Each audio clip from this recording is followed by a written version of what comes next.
Give it a second. Bless you.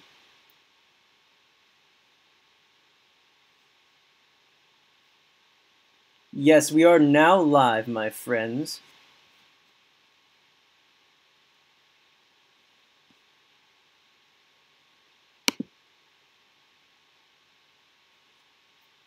I don't. No, this is my first stream though.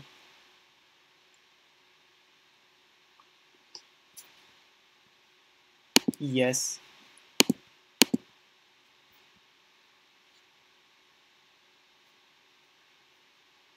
Yes, indeed.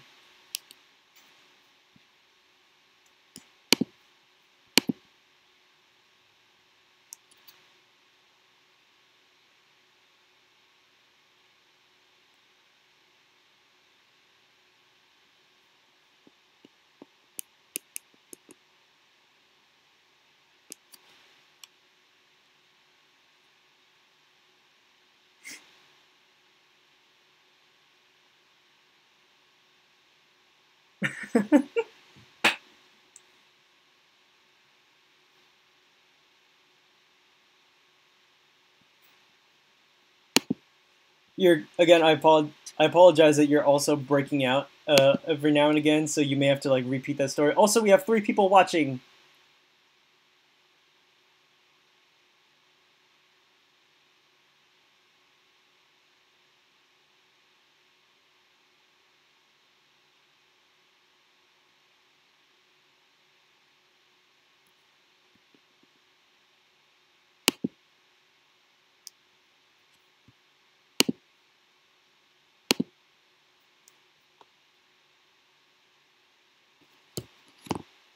Yeah. Okay. So, Alpha Porunga, Yandere Vixen, and Hero. We have Zima Bastoro. Hello. Welcome to this first stream we're doing. This is yeah. I just learned how to do this, so I'm not so sure how well we're able to like uh. Keep... Yes, we are. Hopefully, y'all can hear me. Can y'all hear me? Hopefully, I'm gonna ask. I'm talking in the chat too.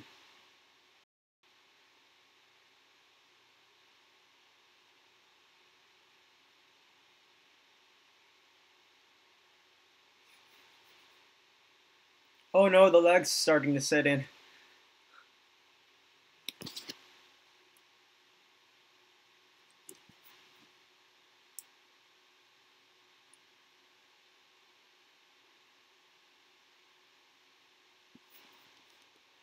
Let's see if the stream. Yeah, let's see if the stream hears us first.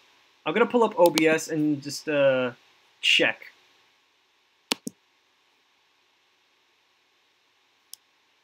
Oh yeah, all right.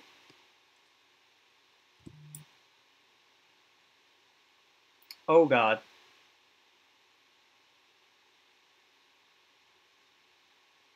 Yeah, it's buffering for you. It keeps buffering. I apologize if that's the case. Does it keep buffering? Okay.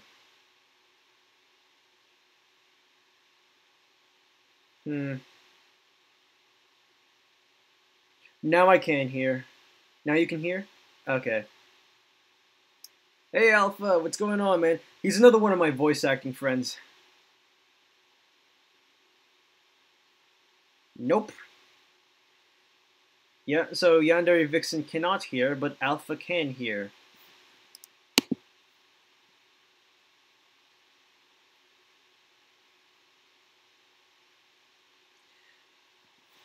Ooh. Oh, it's just me? Okay, you can hear me, but you can't hear my friends, yes? Let's see. Because this is basically a test stream, and also audio input capture.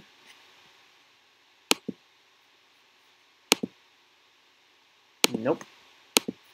That's not it. Let's see.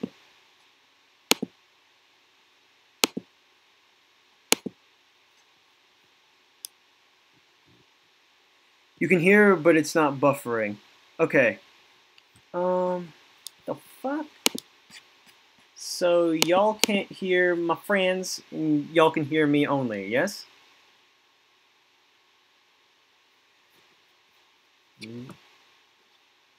I'm talking to the followers as well as like seeing if they can hear you guys.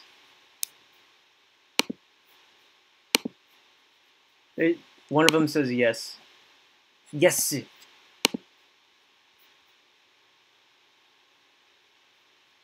Do you hear two? Do you hear like a female voice? At least one.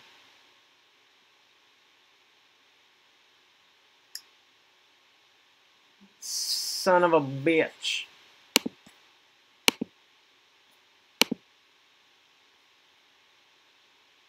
No, you. Okay, that's a no. Okay, thank you for that.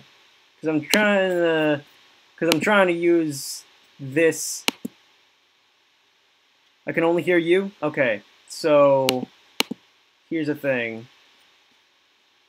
Since this is my first time technically streaming, this is going to be a bit of a problemo. But do not worry. I'm going to check on a couple of things. Because last time, y'all were perfectly, like, audible. Like, when I checked. Stream health? Okay, now it's at a yellow. No wonder why.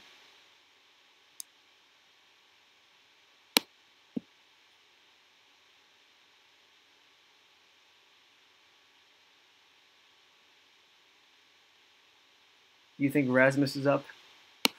I don't know. So yeah. Yes, you're not, no one can hear you at the moment, sadly. No one can hear y'all.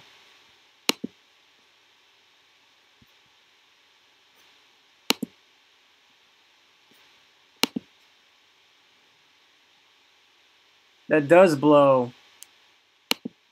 Which is weird because, like, oh, my gox. Piece of crap. Piece of bullshit. I can message him if you like. I don't know. Maybe, only if he's cool with it.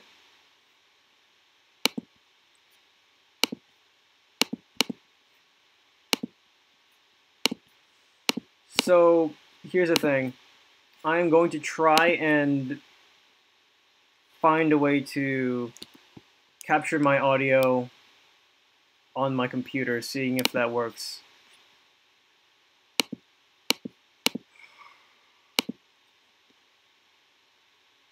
And I'm gonna try again. Oh, he always is. Well, hopefully if he knows a thing or two about streaming, he could help me out with this. Because, yes.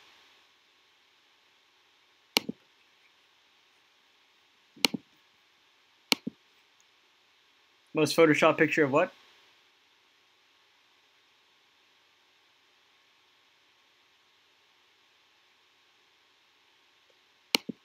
What does this also do? No, it does not do that. Display capture, video capture device.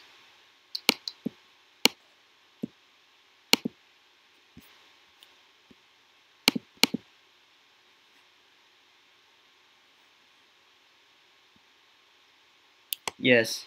Now to our... Oh, it keeps on... Here's the thing. It keeps on buffering as well as it just, like... It keeps on, like... cutting out sometimes.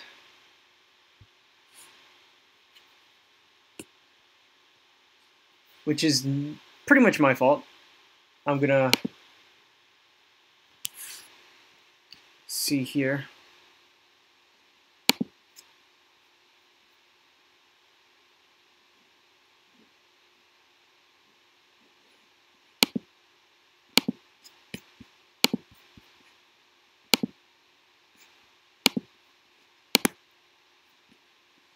Okay.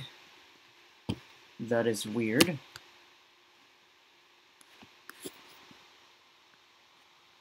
Hopefully someone could, like, help me out here. friend of mine can help me out here.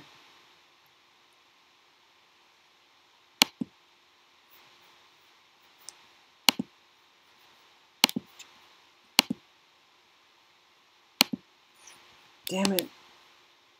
Doesn't let me, like, capture audio on this thing.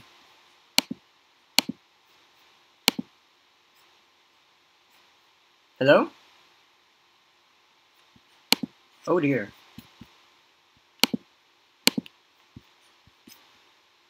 I was kind of scared there for a moment. Hello? Yes. Any luck? Nope.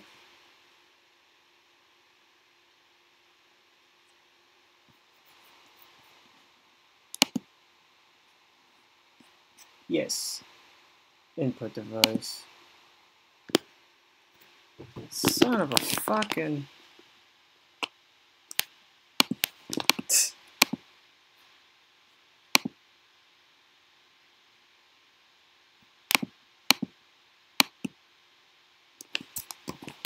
You're not Jeffrey.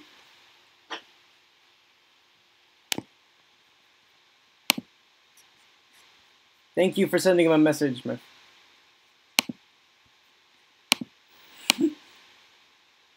Jeffrey?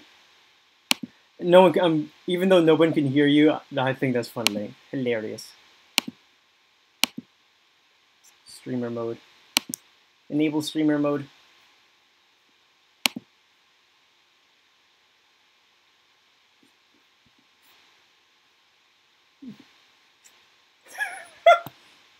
What?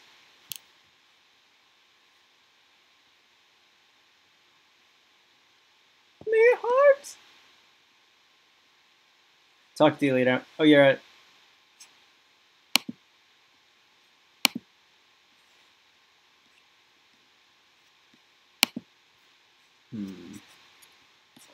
Probably should have thought twice before I made this public. That way.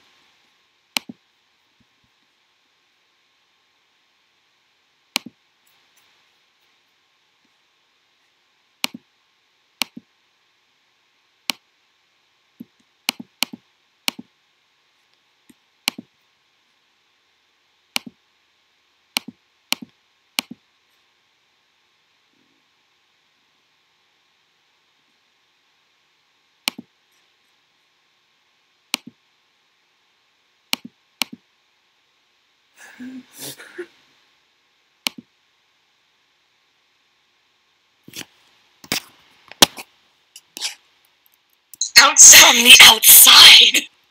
Sarah? Yeah, Grandma? Don't fight an ugly girl. She's got nothing to lose. I keep it in mind. Okay. Okay, now, it's a little weird. Oh, there's the audio! I hear it! Are we there? Yeah. We're there! I took out my earphones. It's the dinner rush and we got 10 people, but we want to be seated immediately. Done and done. Let me pull a table out of my ass. So to make a long motherfucking story short, I shoved a whole bag of jelly beans up my ass. Jesus Christ. And no one has context to that at all. It's all out of context. That's amazing. Yes. And now Harley, for your thing. What thing?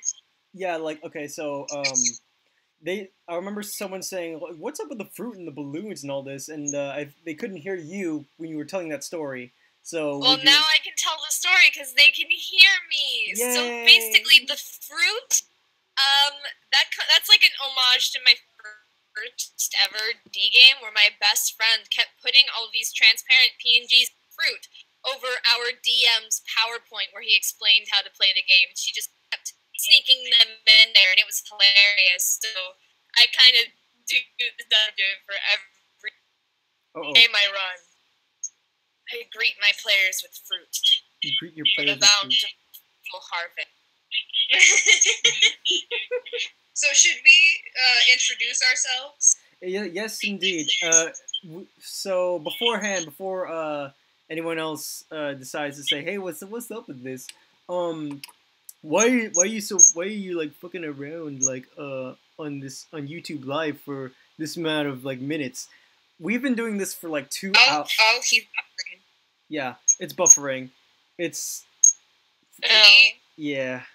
So don't worry. You could once we wait a bit, it'll catch up. It's like it's okay on my end though, but I'm not so sure about you guys. But anyways, yeah, it's not the video, but it's okay. Yeah, we've been doing this for 2 hours. Trying to get this thing to stream for 2 hours. I apologize, and we started at 8. Yeah, and now it's 10:46. Woo! And just for that, I'm willing to go to 12. I'm willing to go to 2, to be honest. Ooh. I mean, I'll run up to kind of what I had planned out, just because it is kind of late night, quite a bit. But it can either go really fast, or we could even go until we're like falling asleep and not be done. I prefer that, honestly. All right. Well, so now we have greeted each other with fruit. How are we going to do this? Show our icons so we can greet ourselves. Yes.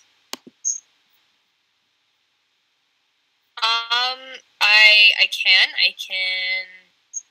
Well, no, because we're live streaming. I'm trying to see. Yeah, we can show our icons. Well, here's the thing. See, I can. There you are. There it is. Insert the placeholders. Yes, the placeholders for it. Yeah. Okay, so Lawrence, here's yours. Looks like this. And then Amanda, yours is this one. Oh damn! I got like a fucking axe. I love it. Oh yeah. Okay. And they're just little placeholders. I fully plan on drawing them / like photoshopping what the art you guys already have into a little token. Well, not Photoshop, because there's this amazing token generator that's more for Roll20. Yes. And it's great. I love it. I love the little. He's so cute. I love it. Okay, that fits like a house. That's like a house emblem from Game of Thrones. Yeah, low key. It fits so perfectly. Actually, I'm so excited. Especially like, and then I'll put one of the NPCs for myself. I'll use this one because it's kind of ridiculous. Yes, oh my indeed. God, and I too am kind of ridiculous. We are all ridiculous. Is it ridiculous? Oh God. Okay, I'm gonna move my mic. So we got Kuyalaw. Kuyalaw be What's your username again, Amanda?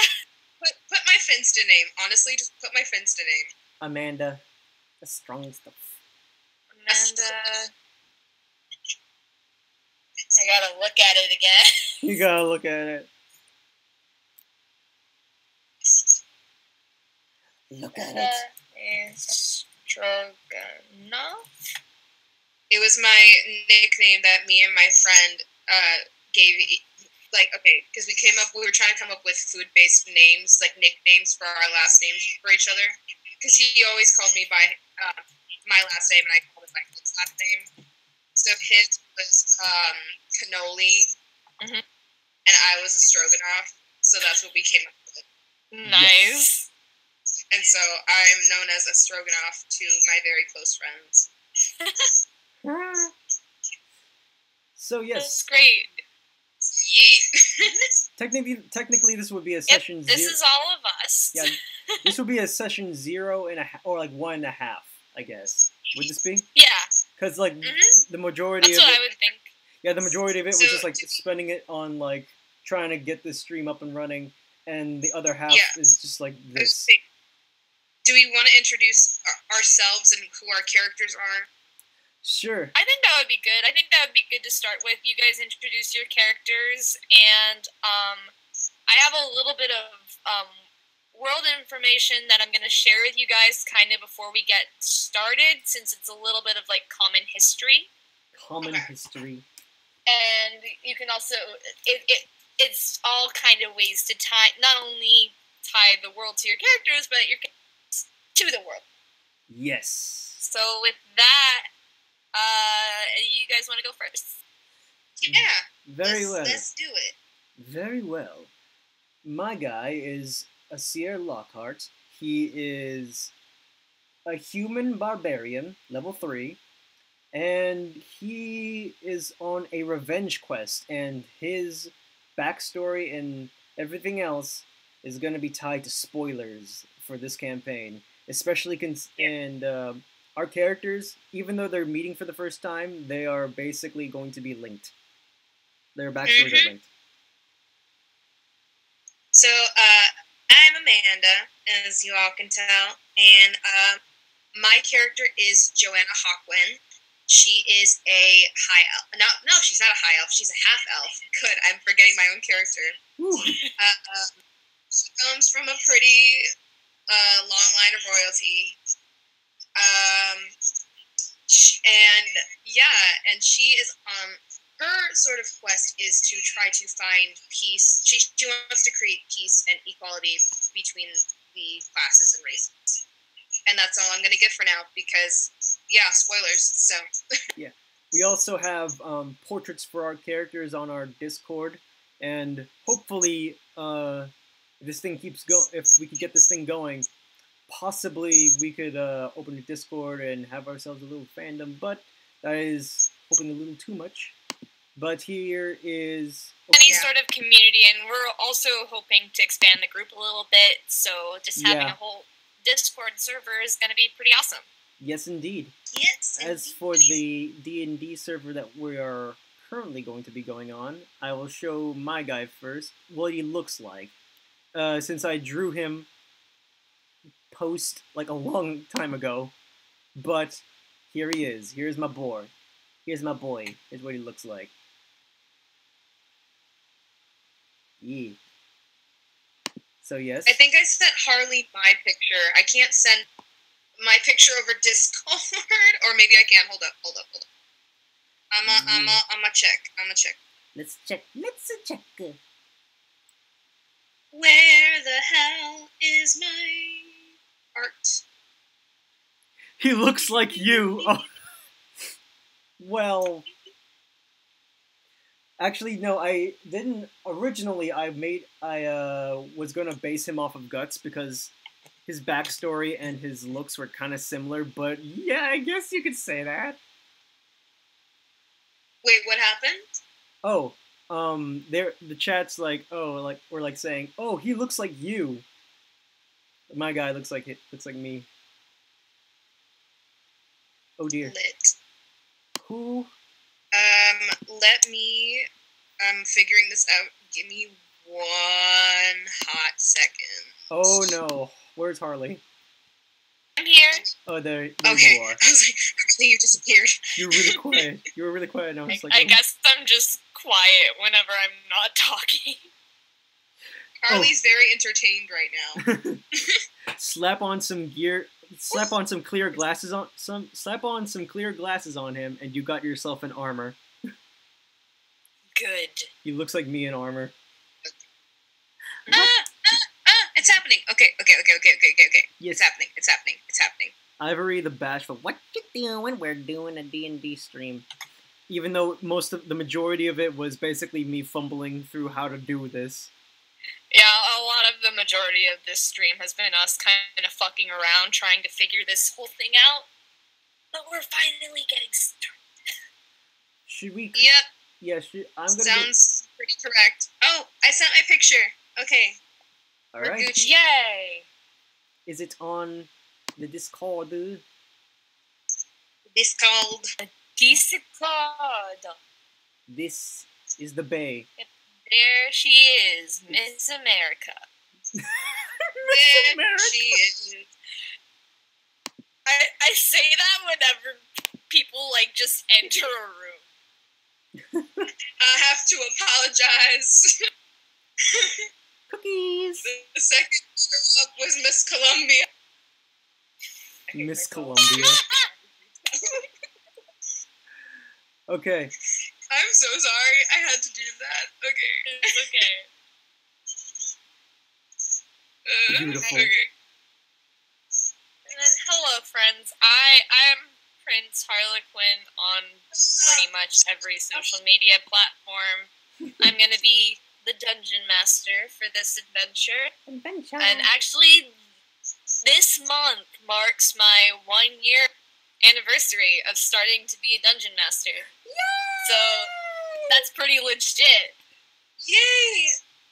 I've been at this for a year, and I just keep thinking about how, like, last year when I first started my very first campaign, I was so extra, and I was, like, hiring people to do voices for me, like, to have, like, audio clips for letters and shit, and I had snacks and a big-ass DM screen, and I made, like, copious notes for everything, and now I just do, like, a spiral notebook, and I write, like, 5 pages of something, and I roll with it. It's kind of fun.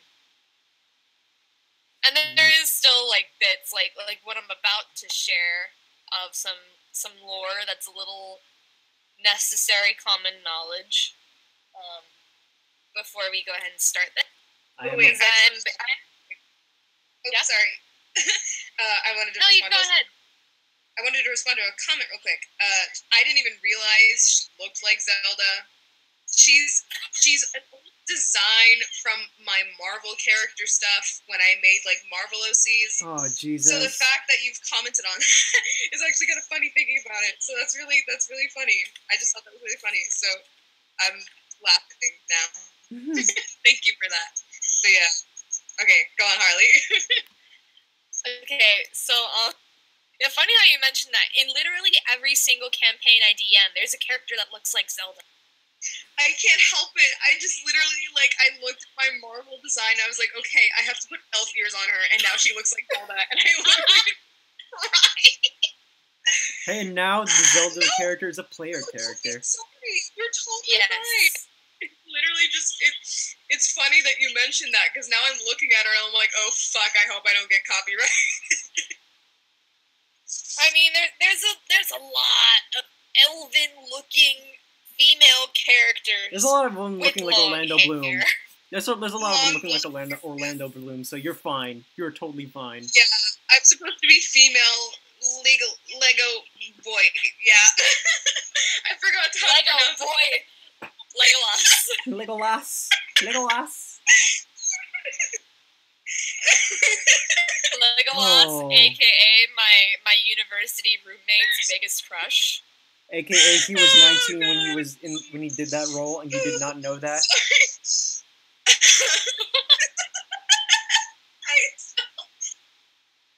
I'm still losing my mind over my stupid comment. I apologize. Yes.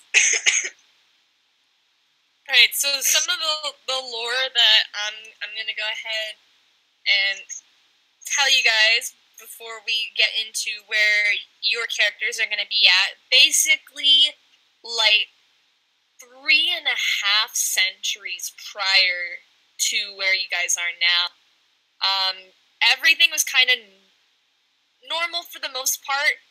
Humans kind of ruled humans, and everyone kind of coexisted. Elves are always secluded. Like I was telling y'all earlier, the way elves live, it's kind of like Wakanda. They're always kind of secluded, but basically, about 3.5 centuries prior to now, a faction of chromatic dragons, known as the Chromatic Order, destroyed all humanoid institutions of power except for elves, and wiped out all the metallic dragons, which prior to that, all the dragons kind of oversaw everything, and they're powerful enough to be like wise entities to look to advice for. But this group of chromatic dragons basically would usher in their descendants and allies as fellow leaders, but none with as much power as the 6 of them. And together they ruled Yawl's continent with a firm grasp of fear and submission. And then, like a century later, of their descendants rule in their the youngest dragon of the chromatic order then aligns with denizens of the negative plane, so all the demons and devils, abyssal creatures, and defeat Azazel, Zemilia, Corium, and Cymbeline of the present chromatic order, and they're the red, green, blue, and white. Yet spares Firenze, the eldest and only direct descendant of the original chromatic order, who is a purple dragon, who's a coward, and he grovels for mercy at the hand of this young tyrant. And Mordred spares Firenze if he remains loyal to his new solitary domain. So then, 2 more centuries later, this is a long track, but it's like kind of common history. Almost 2 centuries into Mordred's now adult, going on ancient black dragon reign, a party of adventurers discover Argo, the fabled king of bronze dragons, trapped in a crystalline formation in the mountains of the north. The rumor barely touches the capital city before Mordred arranges for this party's execution. Oh shit. And then slowly, more evidence of metallic presence begin to appear, gradually over the course of the century, in the form of worms, drakes, and other young draconic creatures who begin to come out of hiding in response to hearing of Argo's reappearance. Metallic and chromatic strains of power have even begun to gradually appear in humanoid bloodline. One of these humanoids, a descendant of the long-dead, minor-ruling Silver Dragon, would eventually go to form the origins of a faction of resistance against Mordred's tyranny. And that leads to now, where 4 factions of resistance have been founded and allied together, extending their influence in the kingdom through the noble deeds of intrepid adventurers, preparing to enter war with those in Mordred's dread rule, and eventually with the tyrannical foe himself. These 4 factions are the Brass Chain, the Bronze Assemble, the Silver Strain, and the Gold. Now, Can you repeat that, where please? you all are at. Yes. Hold on, my dad was calling for my dog. Oh Oh my dear. goodness. So it was the brass chain, the bronze thing. My memory is Yeah. bad. Okay, the dog. He's a golden retriever, so that's why my dog was the Gold Eternal with you. Yes. So the brass chain, the Yeah, bronze, what did you want me to repeat? the 4 factions. The 4 factions: the Brass Chain, the Bronze Assembled, the Silver Strain, and the Gold Eternal. Can you type that out in the Discord chat, Harley? Yes. Yes. Oh, you're a sweetheart. Thank you. And might as well like have all that lore in the chat as well. Like all that is written in the chat as well, but at a later date. So, because I had to speed, like I basically had to speed like type out the notes. So what I got right down is what you just said. And so I got Mordred, and I got the faction resistances, and Yes. I'm gonna go out on a limb and say some of these factions hate each other, do they? There are tensions, but they're mostly kind of allied for the same cause. The separation of all of them really mostly comes from what bloodline they're a part of. Okay. So The Silver Strain has silver blood. The Bronze Assembled has bronze blood of each kind of metallic dragon. Yes. okay. Question: How do this is probably a dumb question, but I'm gonna ask because again, this is my first time playing D&D. No worries. There are no dumb questions, especially when you're a first. Okay, so how, and this is probably something that we should improv instead of me asking. Yes. How are we going to tie in our characters to this historic storyline? That's something you can improv. Okay. Yes. Okay. I'm just gonna go with that. Okay. D&D is improv, like I That's something you said. can develop, especially because with you being allied with or having family ties with the Elven Society, which shockingly remains untouched by all of this, you can kind of figure it out. You can kind of piece together maybe why they've survived for so long.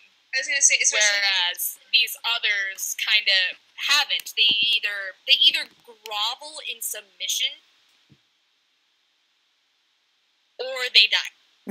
So all the different classes and races, including humans, are under the dragon's rule. Yes. Okay, cool. I thought humans were extinct for like a hot second, and I was like, I'm the last one. You're the last. They like wiped out the ones in power, but like all the like commoners and shit, they're like kneel, and they're like, okay, I don't want to die. I don't want to die. Says it with conviction. I don't want to die. Rock. Kneel. Kneel. Kneel, I beg your mongrel. pardon. Thus. Okay, so, I guess this is something me and Lawrence, will discuss at a later time. Okay. Yeah, this is something you guys can figure out, and you can talk with me if you want. If you feel your character would know any more information, you can ask that.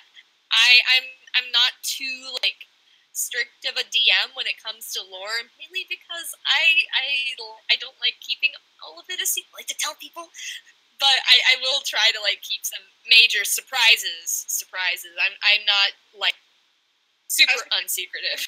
I was just gonna ask, is the sort of quote unquote government that we're going to have, are they gonna be kind of like part of the rebels, or like are they gonna like be their own? Like separate the ruling parties of the country. Yeah, like Joanna's father and all that. Yeah, all the backstory we told you about. If it's her father's the elf, right? Yeah, he's a high elf. I think I'll leave that up to you. Okay. Whether or not her dad would end siding with Mordred or manage to successfully kind of keep the elven kingdoms out of it. Ooh. Because I want to spice Wakanda. things up. Let's have him side with Mordred. That would make things Spicy, a lot more spicy. I want more things to be sinister. Let's do it. I'm ready. Spicy. Spicy.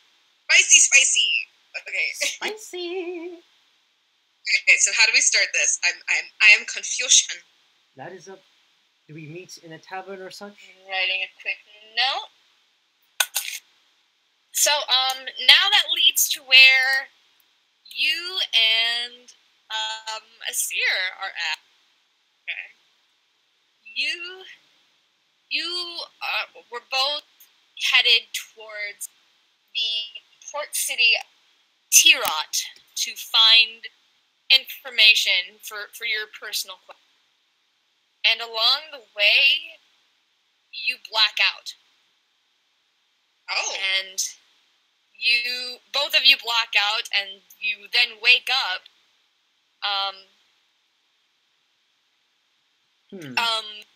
almost dressing room like space, although it's completely empty, and there's like, it's long but narrow. Okay. Kind of come to, and there's these four individual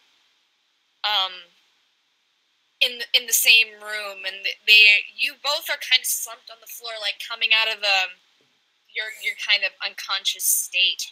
Okay.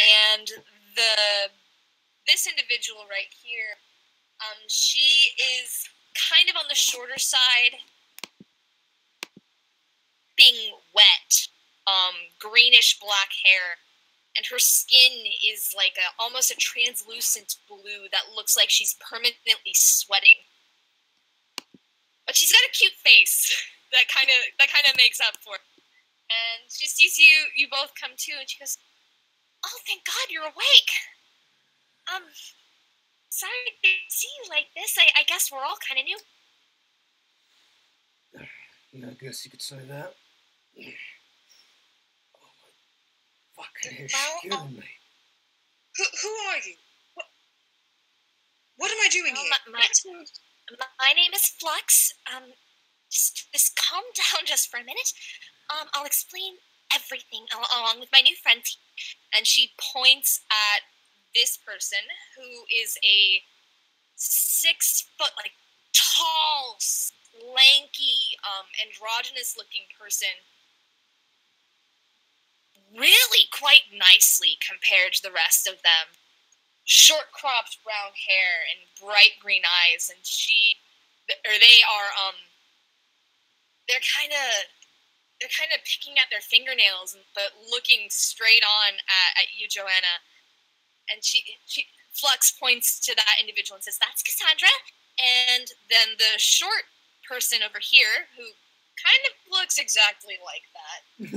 It's the one in the beginning.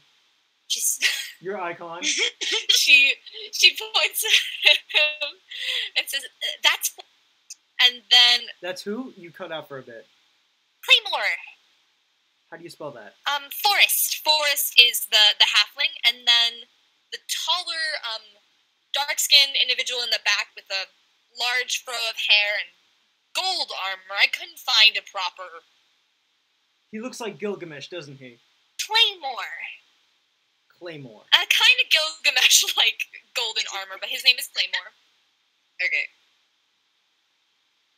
And we're all supposed to be fighting in about 4 hours, 5 hours, something like that. What? Fighting for what? Yeah, 5 hours. Well, and then Cassandra. Hold on. Uh-oh. While that happens, I am going to put on some music.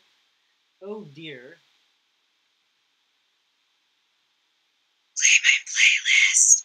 I'm going to get that, by the way. Do it, you coward. Let us see. Did you post it here in the chat? Oh. While we wait. It is so weird having one earphone in my ear to listen to you, and then another without the earphone trying to listen to our chat. The chat? I'm like, my ears have to like travel to 2 places in case you like cut out on the Discord chat. That is true. That is a very smart move. Hello, Hana. Hana Hanazaki, Lizette Revard. Hello, people that I have no idea who you are, but you seem like wonderful people. In Joanna's voice. So while we wait for Harley, let us indulge ourselves in some pastime music. Hopefully it doesn't get me copyright strike. So you know. And since I could quote more vines. But right now, to explain to our chats for this game, Roll20 has not been done yet, but this is our placeholder for now. Hopefully on the next live stream, we are using Roll20 and a bit more. It's a bit more. Okay, formal. I'm back. Hello, Sorry. Harley. Hello. Welcome back. Yes, so, okay, back to Cassandra. Basically explain. You're in Vintage Hall. This is the local fighting tournament of sorts here in I forgot the name of the tournament. Tearot. I'm sorry, I'm all over the place. It's good. You were totally This good. is the local fighting tournament here in Tearot. Fighting tournament? No, I'm supposed to be meeting with a nobleman in 2 hours. Oh, darling, we're all supposed to be in other places. But we end up here. as much as I hate using my title in this circumstance, I am a noblewoman. I have a meeting in 2 hours, and I'm stuck here in. Oh, okay. A noblewoman. Claymore, she'll be popular with the crowd, won't she? And Claymore kind of sadly smiles at you. Asir just shrugs, crosses his arms, and just sort of accepts his situation. Like, well, I guess I'm in this now. Is there any way I can get out, or do I have to fight this stupid tournament? The halfling forest nods and he goes, yes, unfortunately the only way out is victory or death. How did I even end up here? I have no recollection of taking anything to knock me out. Well, the man who runs this shindig, Cassandra begins, he goes, the man who runs this shindig has spies that go out and find whoever they deem responsible and fitting enough to challenge the masses and spice up the crowd. Asir scoffs. And what if we never get out? Well, who knows? Some people have tried. They just end up meeting at Braxis Andri's guards. Asir shrugs. Damn it! With a shrug, Asir just sort of huffs his shoulders and sort of looks at our halfling friend, and he goes, responsibility? Responsible in what way? Well, some of them are adventurers, you know, those people that go out on silly missions, and you see Flux kind of frown at that, and she goes, they're not silly. They're Joanna important. literally has the most offended look on her face. Silly missions, I'm trying to create peace. Asir sort of chuckles to himself. What are you laughing about? She glares at Asir. Now that is a silly mission.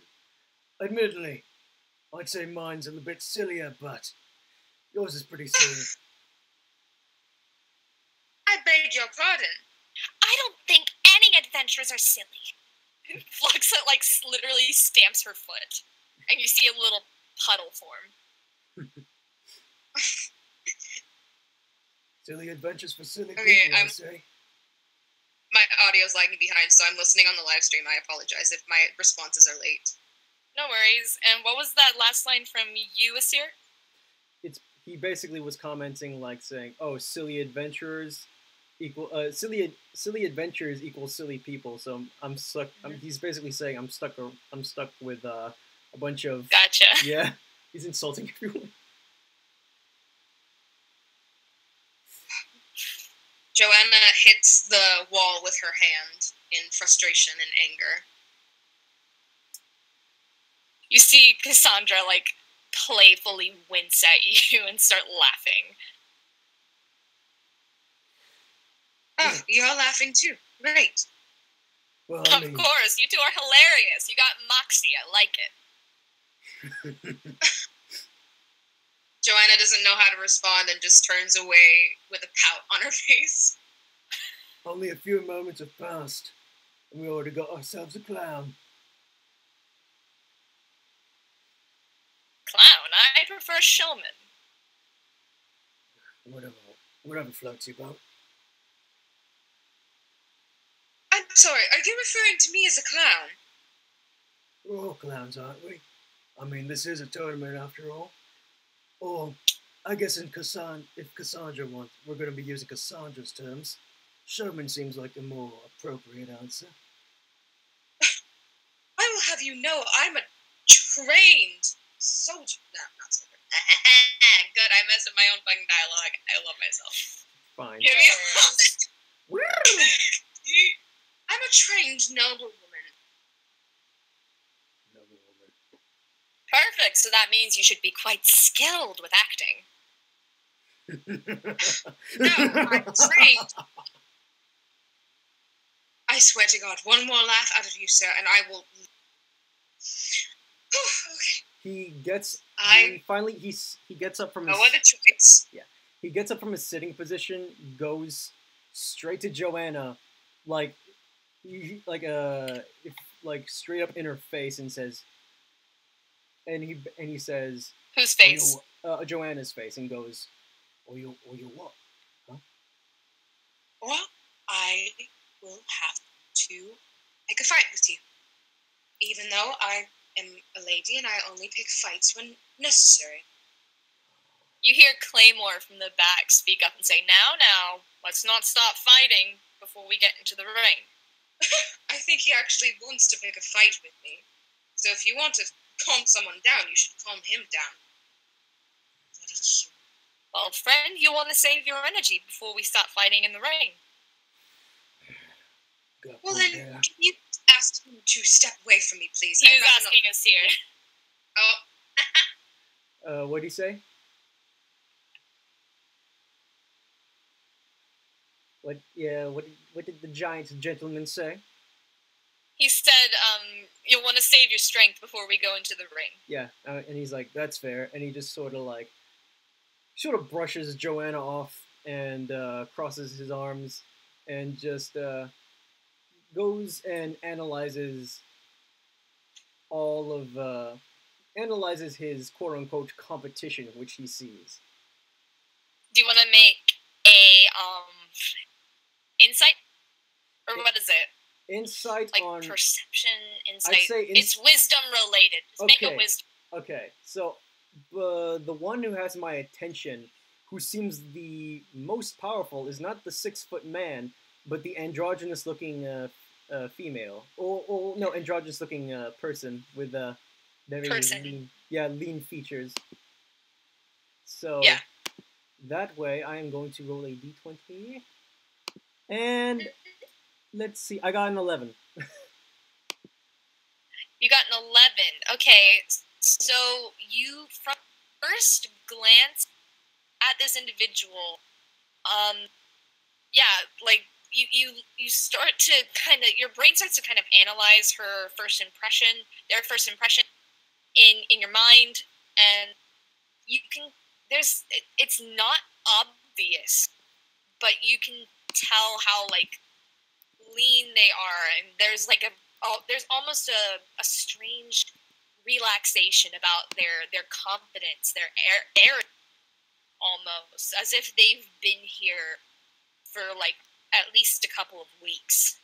And that suit that they're wearing, which is bright, brilliant white, not a speck of dirt on it, with red lining and red lapels, that's brand new. And it's a nice, fancy suit. He does not take his eyes off Cassandra. In fact, he stares her dead in the eyes after looking them over. Just staring. Make a stealth roll. Stealth roll? Oh, he's not being subtle about it. No, he's not going to be subtle about it either. He's just okay. You're not being subtle about it. No, she sees you staring. They see you staring, and they kind of furrow their eyebrows, and they're like, "What are you staring at, sweetheart? You like my suit?" No suit. You hear Flux just groan, and she goes, "They got it with their earnings from their last win and won't stop bragging about it."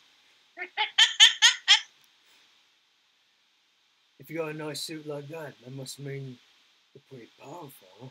It means I'm skilled. That's what I mean. It means I'm skilled and I like putting on a good show. The audience here is quite fond of me.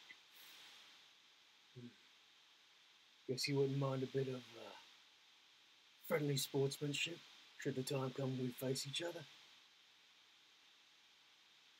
Not just yet. We got 4 hours, 5 hours, however long the water genasi said. Well, if we got hours to spare, he basically puffs up his chest, takes a deep breath. why don't we get to know each other, huh? Sure thing, sweetheart. What do you want to know? Well, I want to know a lot about you. What do you want to ask of me and my new pal? Dressing room 4. What is it? Green room 4? Flex nods. Green room 4. You didn't sound Joanna sure sort of there. just watches all of them and is like, just studying them. Are you going to make a perception? Do you want to make any sort of particular insight or wisdom on any of them? Sure. Okay. Let me pull up some... I don't have the rolling set, so I do. But just a heads up, Lawrence, you might have to roll for me. Okay. Also check your stats because for your character sheet. So my stat? Yeah, so that means you'll get a plus to something. Okay. Give me a second. Where's insight? Where's insight? Where's insight? I can't find insight. I'm stupid. Oh no. It should be in your skills. It's in alphabetical order, so.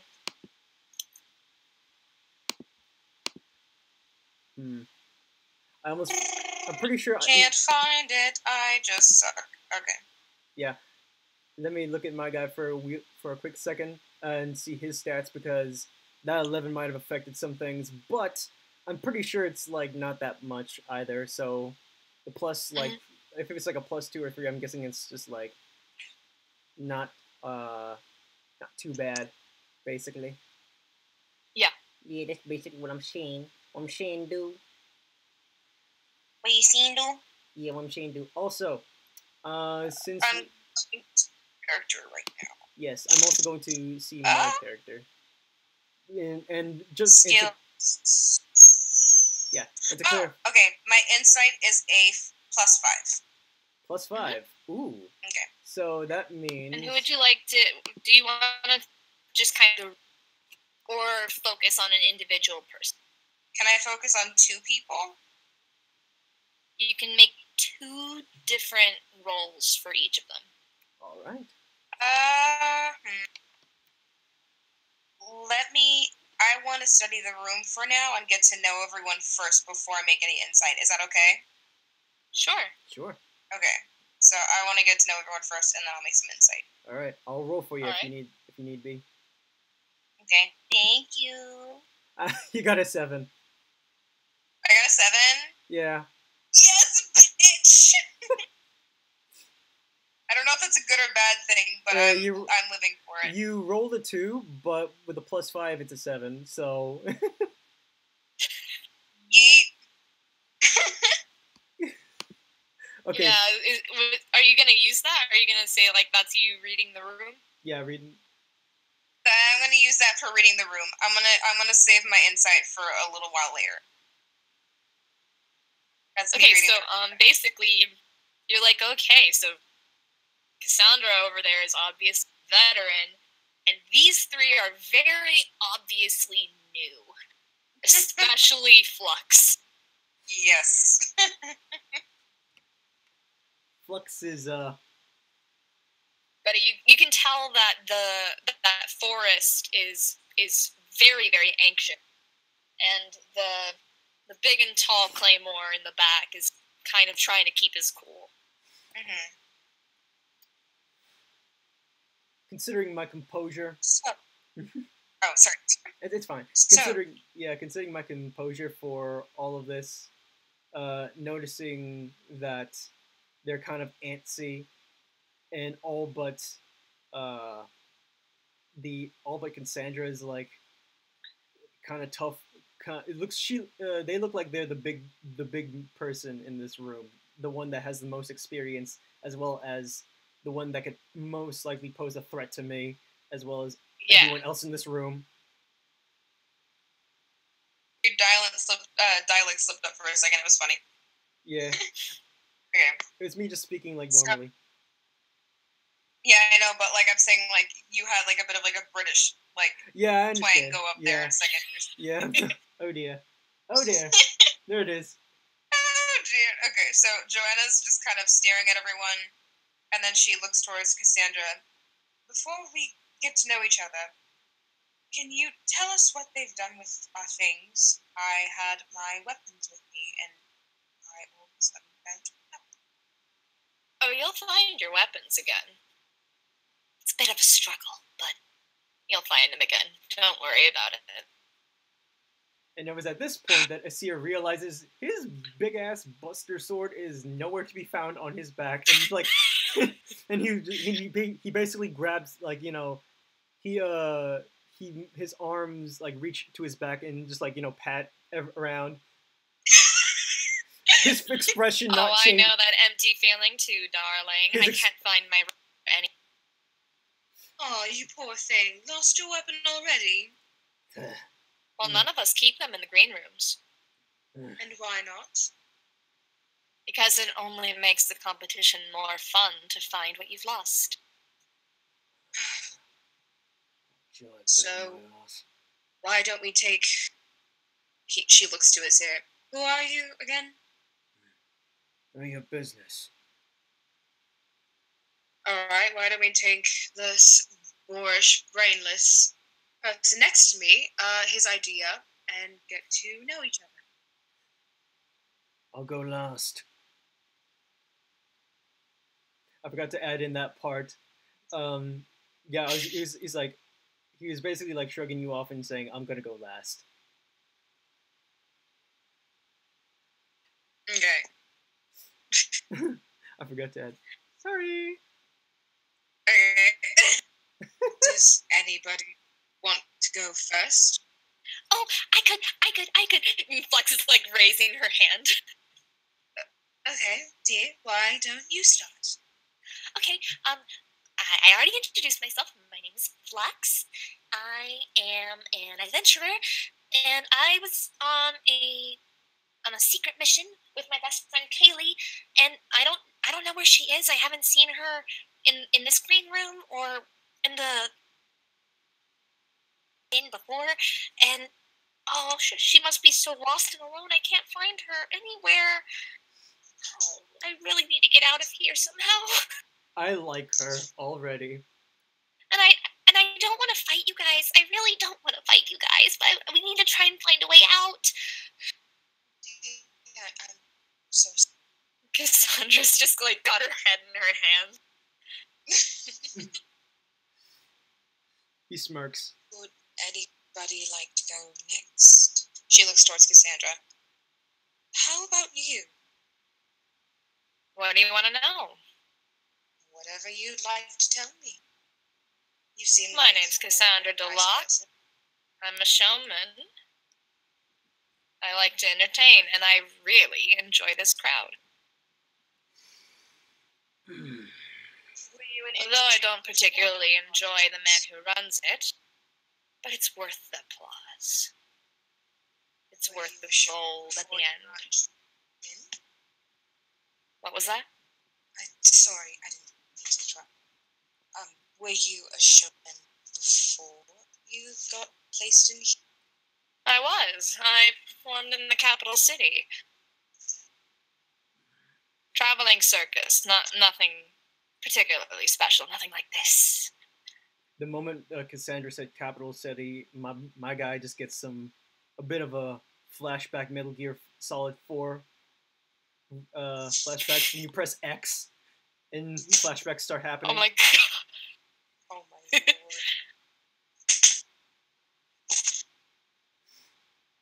lord. Alright. You. Who else would like to go? It's like, Asir getting a little bit impatient. Alright. You, in the back. He gestures over to Claymore. What about you? Well, my name's Claymore Farr. I am from here in Tearot, and I'm on retirement.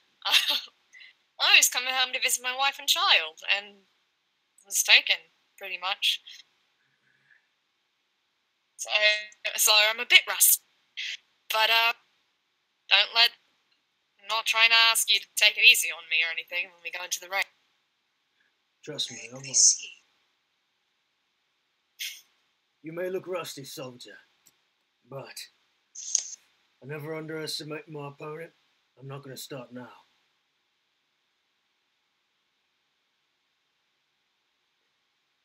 And then the halfling then speaks up, and he says, and you get a better look at him, and he's got like this greenish brown hair, kind of like Makoto in Free. Oh my gosh.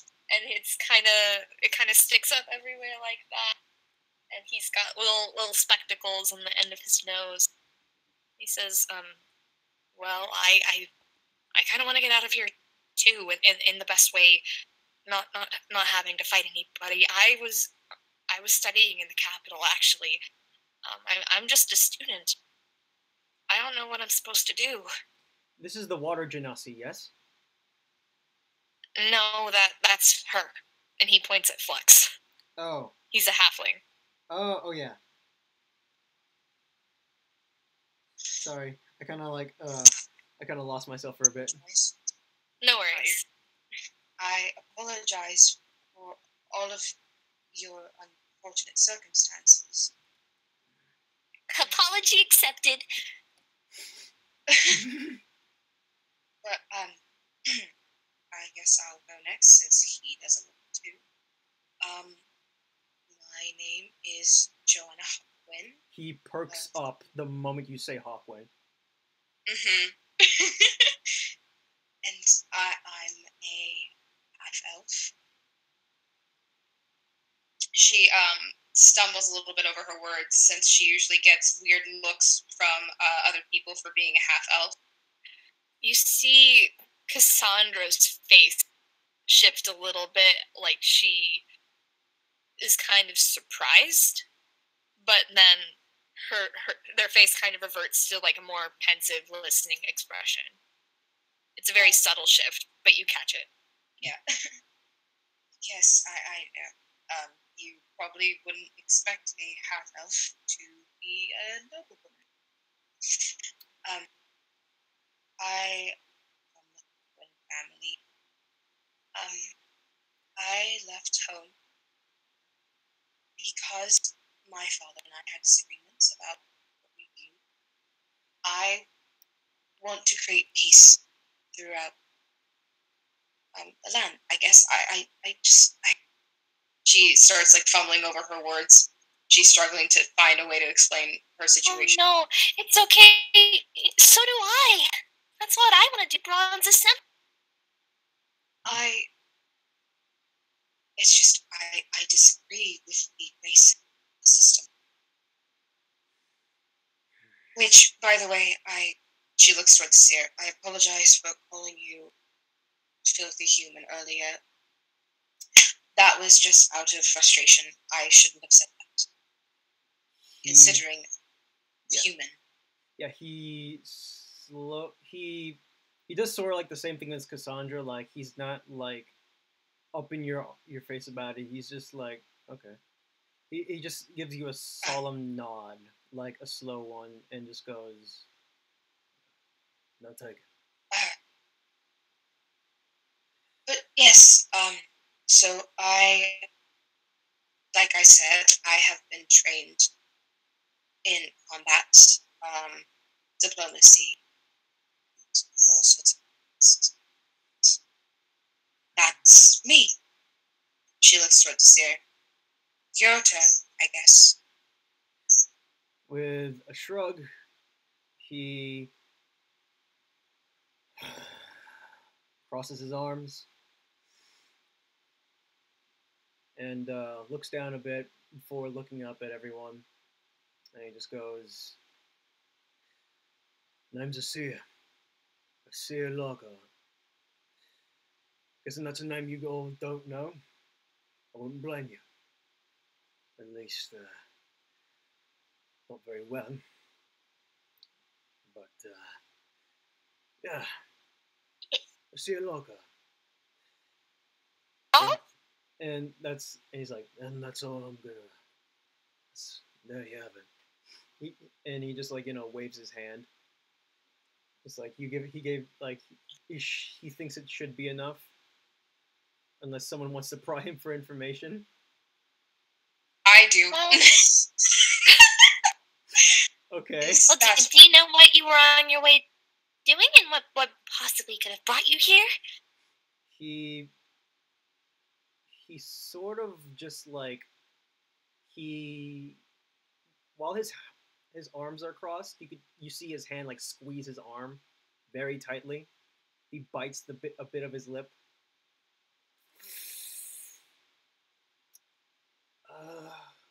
Wandering. Yeah, let's go with that. Wandering and looking for people. And he stops biting his lip, and he just like looks to the corner. He looks at Claymore, and he looks at Joanna very, very intensely, but like not like it's not apparent, but just it's a little bit of he looks at her and then just like glances away. Mm-hmm. Oh, I want to make a quick note that comment. The reason she apologized earlier for that comment was because I actually was out of character in the moment and was just going with what the improv was coming out of.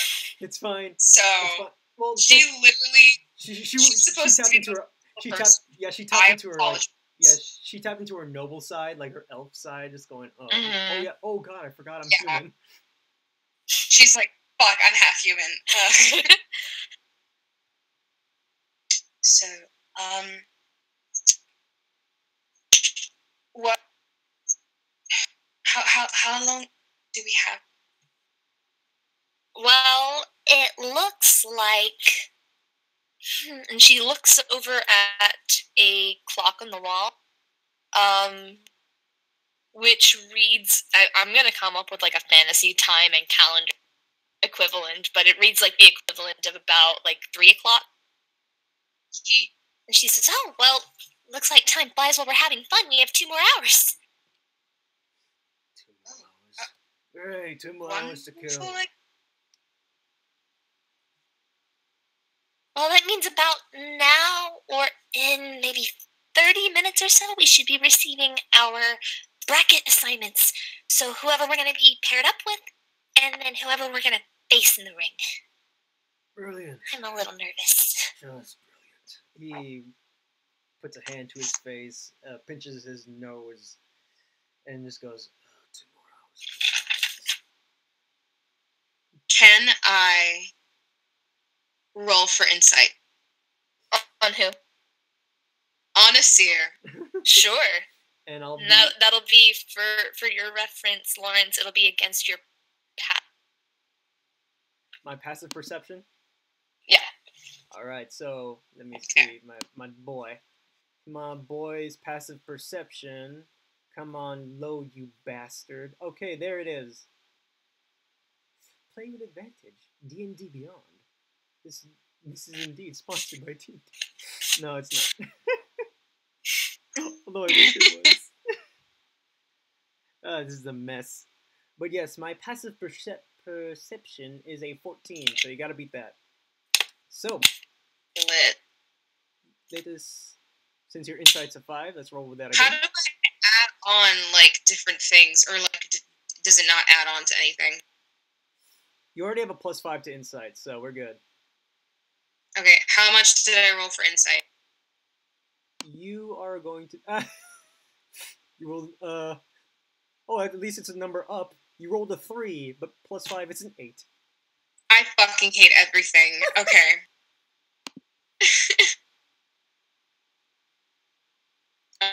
So what? So Harley.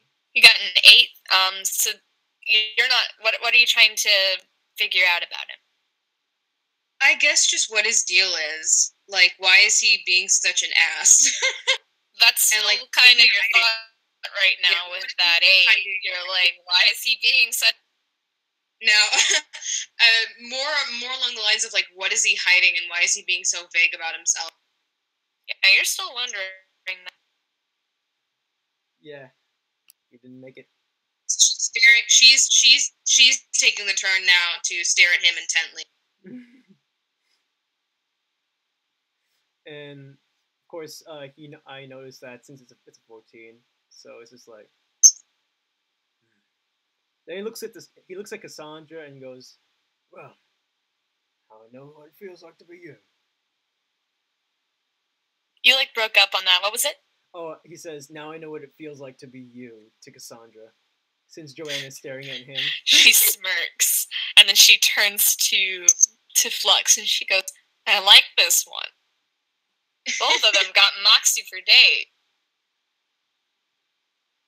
And then Flux like frowns. She's just like, "You and your Moxie." And then she goes over to what looks like a boarded up door after a loud rapping noise has been heard on the other side. And then a sheet of paper is slipped underneath the door crack. And she immediately grabs for it. And when you see her like turn around, you all can very clearly see the bronze-colored tattoo of a draconic emblem across her shoulder, her bare shoulder. Ooh. And she picks it up and she turns to claim one. She goes, "Looks like we're paired and we're against you two." She looks at you, Joanna, and Asir, and kind of smiles. Oh, I see. Asir. And she looks to Asir. Yeah. I guess that means we're partners then. He's not looking at Joanna, but he's looking at Flux, and he looks at them straight at the eye and cracks his knuckles. You see Flux wince, and with a smirk and a chuckle, he goes, "Well, let's put on a good show now, shall we?" Right. She pulls Asir off to the side, far away from everyone else, so they can talk privately. Okay. I'm gonna move you guys over here. It's like, okay, we need to have a talk. No harming children, please. Well, Flux isn't like a teenager. She looks to be in like her 20s, but has kind of youthful attitude. I know, but it's sort of like, let's not harm the child, as in like demeanor. Yeah, soft. Let's not harm soft people. Yeah. So while you guys go off and talk, they're all looking at the brackets. Look. May I also look at the brackets? Okay. Wait, you're looking. You can ask Flux, and she'll hand it to you. Yeah, but I pulled you off so we could talk privately. So, am I going to talk to you right now, or do you want to look at the brackets first? Well, I suggest we look at the brackets first to know what we're up against. Okay, go for it. Okay, so you, most of the names on there you don't know, except for, there's your bracket of Claymore and Flux versus, you and Joanna. Then Forrest is up against, a name you don't recognize, and two more names you don't recognize, and Sandra is paired up with someone named Tanya. Who is paired up with who? Cassandra is paired up with Tanya. You can see that name. Some of the names are like, it was kind of written with a really lazy hand, and so like you see Cassandra's team, but you don't know who they're up against. You see Claymore and Flux versus Joanna and Asir. You see Forrest and a name you don't recognize against two more names you don't recognize. And then another set of names that are ink smudge. Okay, so we look at those. Can I pull you off now? I comment like, wow, this shit is messy.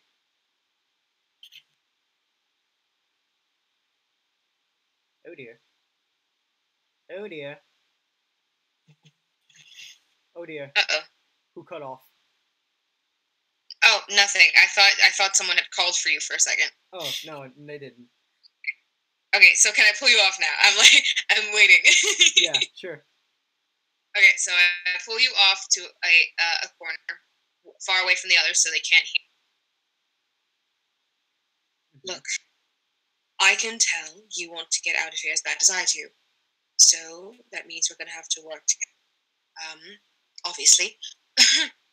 So I'm just wondering what exactly you're skilled in. Yeah. Maybe we can figure out a strategy. Okay, when you say we'll be working together, he winces slightly, but he's still paying attention. And he's just like, well, what can you do? Shit, give me a second. I'm gonna pull up her armor and stuff. Give me 1 second. Well, we don't have our weapons right now, so like, since we'll be given them, or like we'll have to find our craft. Oh, you cut off. Oh, we'll have to you find. cut off for a hot second. Okay. I have my stuff. Okay. Well, I do some magic. Not too well, but I'm working on it. And I have my bow and arrow, my long bow and my arrow. And my short sword. I'm trained in those. I've been training since I was a mere toddler. Yes. It's lovely information I know, but we don't have those now, do we? No, but they said that we could find them. Yes. Hopefully you could find your crop, and I could find mine. What are you skilled in? I don't want to have to ask you again, please. I need to know who I'm with so that we can get the hell out of here. Fine. Name any weapon you have on you. I can wield it. But my favorite, personally, was what I got before I was locked up here, was 2 battle axes and a big ass buster sword that only I can wield. A buster sword? Well, technically it's a great sword, but I call it a buster sword because why not? It's flashier. I know what it is. You must have a lot of strength then. You could say that. He sort of like raises an eyebrow, smirks a bit, and he says, "Yeah, you could say that. You could say that." Good, because I'm mostly skilled at most faraway attacks, some close range. So I'm going to need a bit of strength to get through this. Fair enough. You got my back, I got yours. I'll handle things up close, you handle things from afar. Do. Alright, sounds good to me. He, with a turn of his neck, he pops his neck and shrugs his shoulders forward, and he goes, "Alright, let's do this." And he just looks on over to his opponents. And she follows behind. You just approach the group? Yeah, he just approaches them.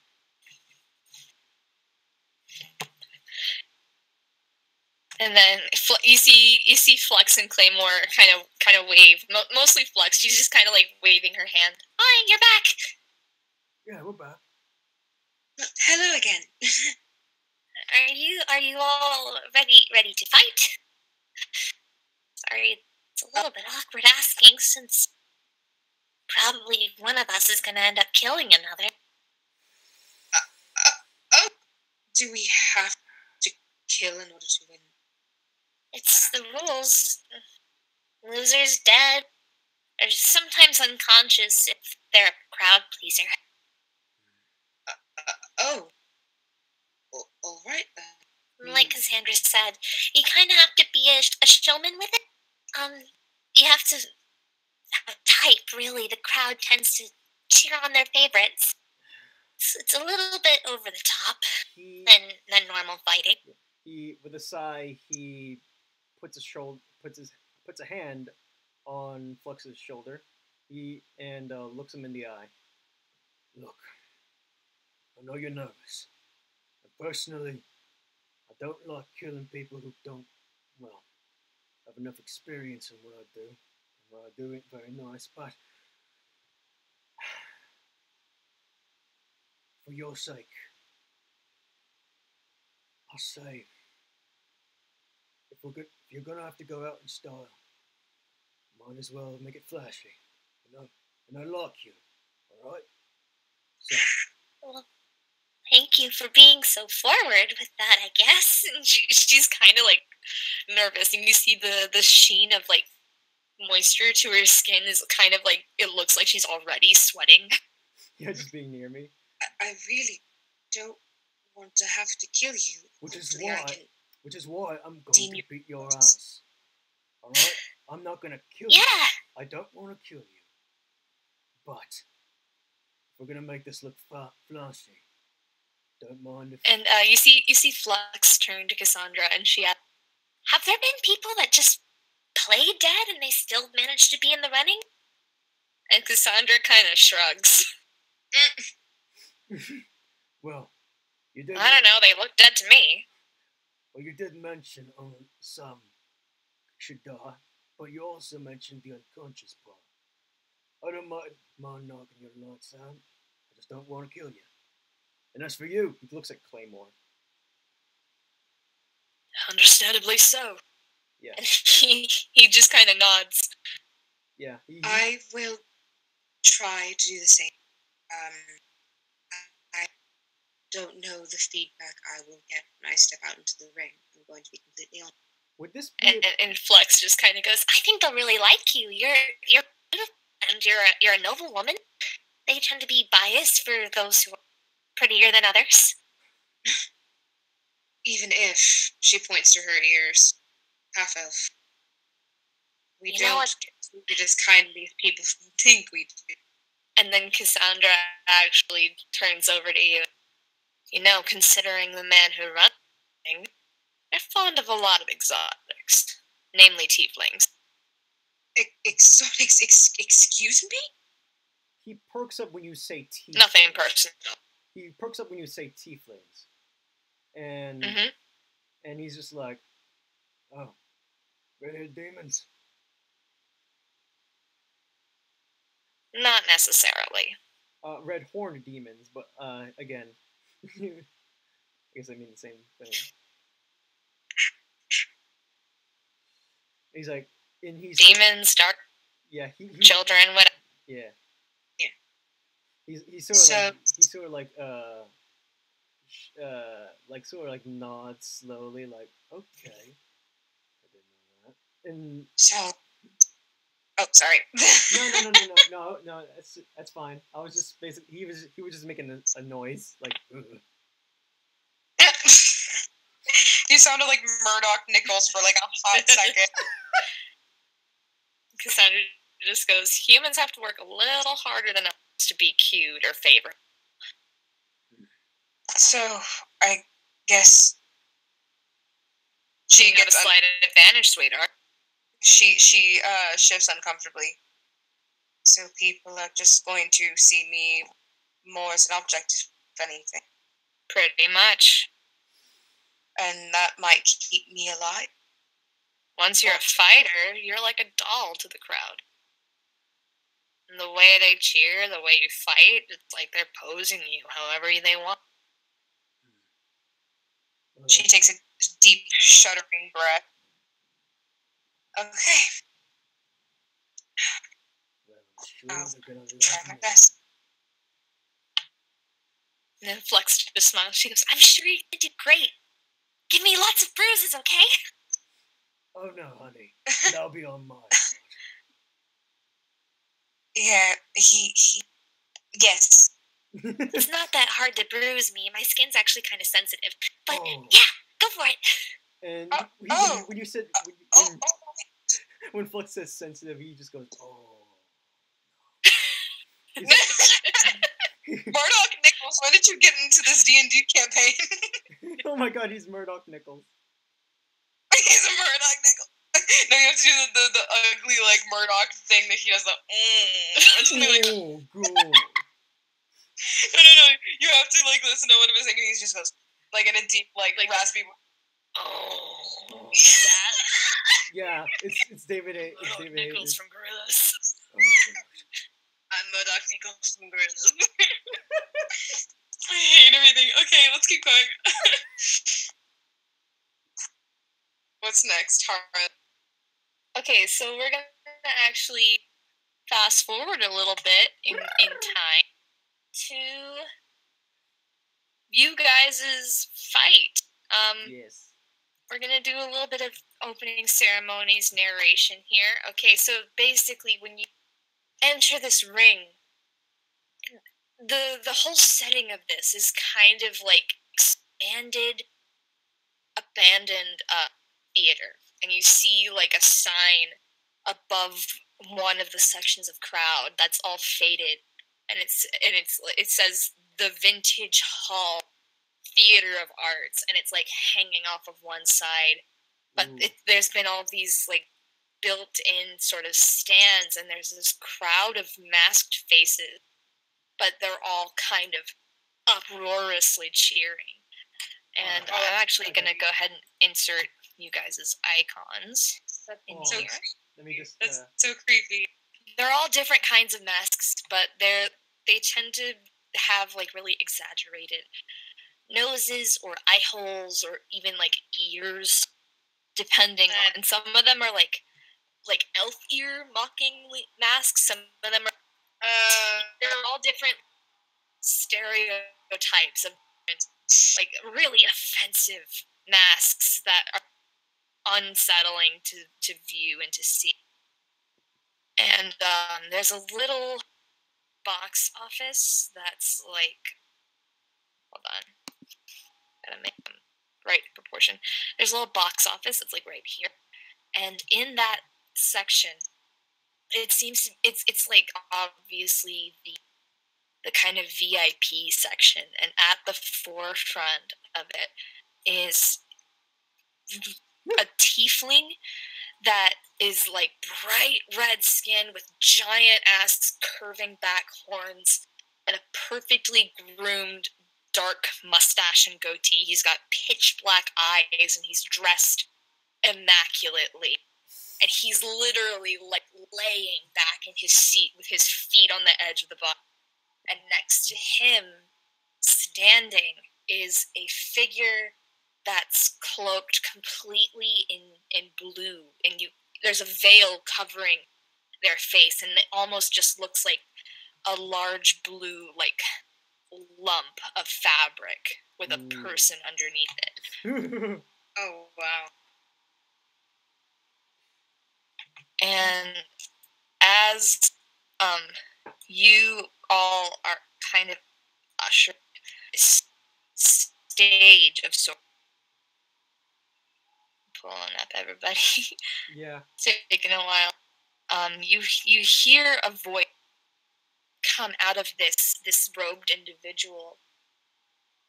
Well, first you see like hands kind of come out of the sleeves of this robe, and even the hands are gloved, so you can't quite tell what's beneath this person. And the crowd is silent. Oh. And the voice says, "Round 2." And it's almost monotone. It's like you can't quite tell what kind of voice it is. It's mid-tone, it's not deep, it's not masculine, it's not feminine. And then his hands still outstretched lift, and a gong rings. And I'm going to put little markers. Oh, wait, no. I'm going to put little circles. Because I'm cute. Yes, indeed you are.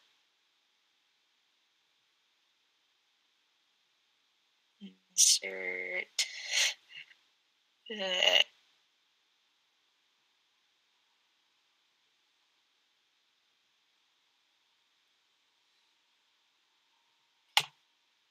Since this arena is sort of like has like that crowd feeling and all those and everyone's watching us, I mumble to myself, good show. And I just beat my chest. I beat my chest with my fist, and just raise it to the air, and make a performance roll. performance roll, which is not my thing. And let's see my performance. So, for Joanna, since she's kind of supposed to be playing the doll part, I guess, like, obviously she's going to turn in, like, a vicious doll in a second, but she, looks around and she lets her hair down. Now you make a performance roll. Yeah. I rolled, like what? I rolled a 6. The crowd boos at you. And oh, fuck. I saw her chuckle at that. I was like, what? Performance, mine is a +4. Yes. Okay. So, what am I going to roll? You have a 21. That's a charisma roll. 21? So it's with charisma with your performance. Oh, charisma with my performance? Yeah. So. What's my charisma? What's my charisma? Where'd it go? It's a +4. Yeah, you rolled pretty high. So it's you rolled a 17, but with that +4, you got a 21. And with me, it's like I've already been through this crap before. I've already been booed before. With you got boos. With Joanna, you got some whistle cheers. She lets her hair down, and when her hair is actually out of her braid, it's like very like naturally like curly and kind of like fun. Yeah, it's like straight up like Baywatch hair, like slow motion thing, and the like the side of the crowd that all facing you goes wild. And then she kind of just like she's going along with it. She just kind of bats her eyelashes around while looking around the arena. So, and she turns towards Asir. Not bad, huh? Not bad at all. They love you. Trying to find Claymores here because you guys are about to roll initiative. All right. Shit. Okay. Real quick before that happens, I'm gonna spice up the crowd a little bit more. Okay. She leans a little bit to the side to whisper to Asir, "Whatever I do, just go along with it." She intertwines her fingers with in his hands, and sort of like lifts up both her hands, kind of like Peeta and Katniss in the first Hunger Games movie. Yeah. You know what I'm talking about? Yeah. She does that, and just tries to see what happens with the crowd. And also, when you do that, after you do that, he just whispers, "Don't tell me what to do."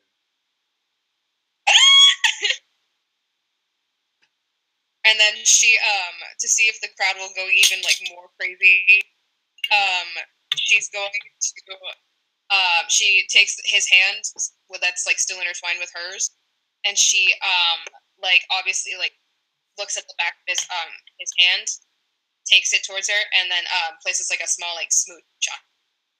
Yeah, everyone goes crazy. Although they're kind of and in response to that, you actually flexing Claymore on the other side, like up at him. She's like super tiny in comparison to this guy, and she kind of looks at him, and he looks at her, and they just both kind of shake their heads. Well, with that, are we going? But you see her like wait over to her side, and she gets a sizable amount of cheers. She's pretty cute. Claymore's not gonna bother trying to entertain the. Claymore's just like, I'm ready to die. You're ready to get your ass beat. Alright, so with that, let's roll some initiative. Okay. So, initiative. Here's how initiative works, Amanda. Since this is you're kind of new to this. Initiative is basically who goes first. So you got. So you roll a d20 and add your dexterity. Oh, I have.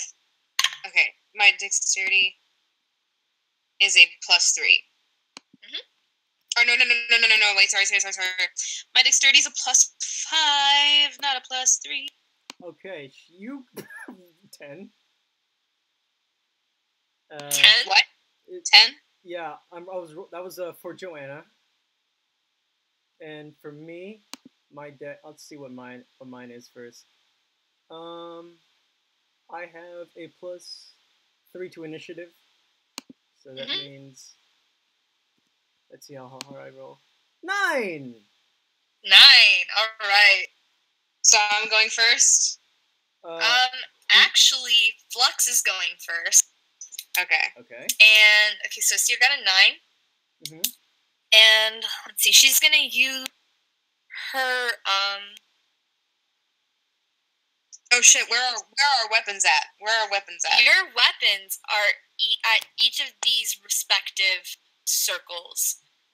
So, Asir and Joanna, y'all's weapons are actually the orange. Okay. And Flux and Claymore's weapon are the blue ones. About this. Okay. And what, I actually need a minute to look over Flux's stats. Plot twist, here is the Tal'Darai stuff that I'm using. Her stats are Ashari Wave. Ah.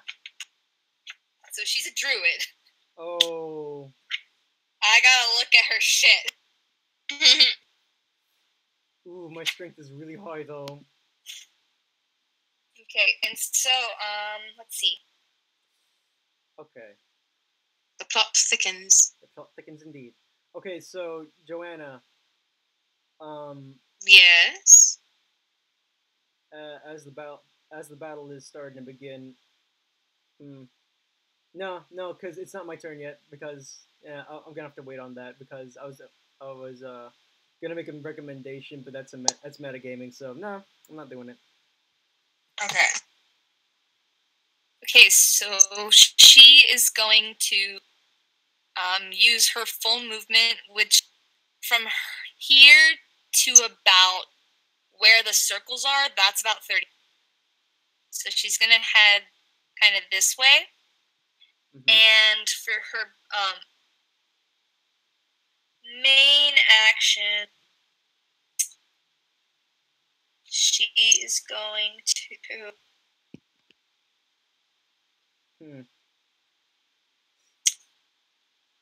She's going to hold her action, but use her bonus action to shapeshift into a giant octopus. Oh shit!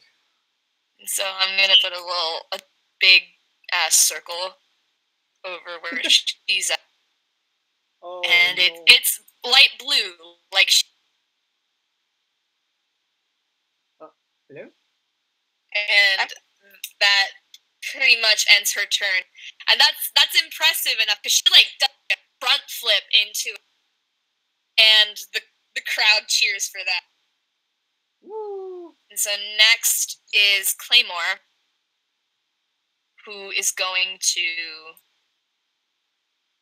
use his full movement. And question: are we allowed to use spells? Yes. Lit.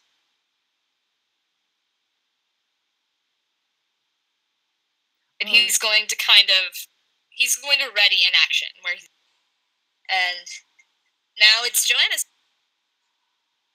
Litty lit. Okay, how do I do this? Yeah. All right. Okay, so basically you have up to 30 feet of movement, which is about. I'm actually going to do a little scale with a line. That's about 30 feet, and I think I gave you guys access to edit on this, so you're free to move it as you like. Okay. When we move to Roll20, it'll be a lot easier because there actually is a hex grid that measures up to 30 feet. I'm going to change the thickness of the line. Make it thick. She's thick, though. Is she thick? Okay. So I just want to. I know this is just like a random question, but was she thick when before she turned into a thick octopus? Well, she is actually kind of like a super tiny girl, like super moe, I guess, if you were gonna put a descriptor on her proportion. But not lolly. But okay? as an octopus, she is thick. Yes, indeed. Is she like Ursula the Sea Witch thick? Yeah. Lit. Giant octopus. Okay. Okay. Trying to figure out what to do, because I won't be able to grab my weapons yet, correct? Nope. Yeah. You have to physically go and get. Yeah, and our weapons are literally Okay. on the other side. Their weapons are on our side. Okay. So I'm trying to pull up my fucking stats right now, and D&D Beyond's being a little biatch. Woo! I should love that. Love when it starts acting up. I love Wi-Fi. It's so good. Okay. Thank you. Okay. Okay.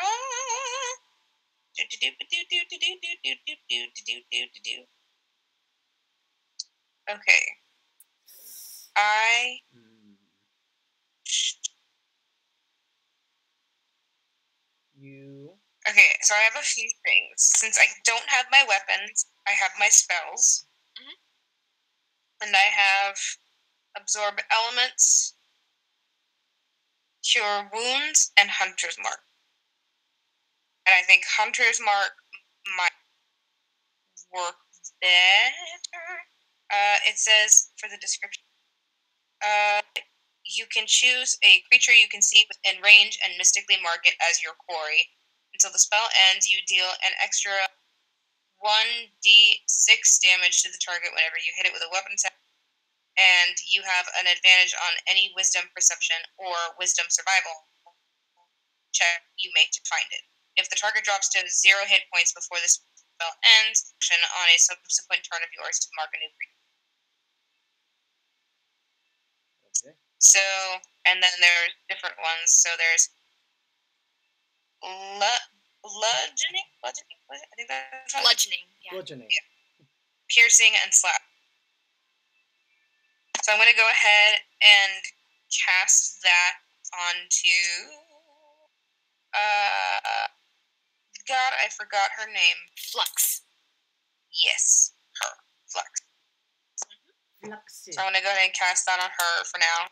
Okay, So how far away are we from our weapons? Okay. Very far. You guys are. I'm gonna use my little.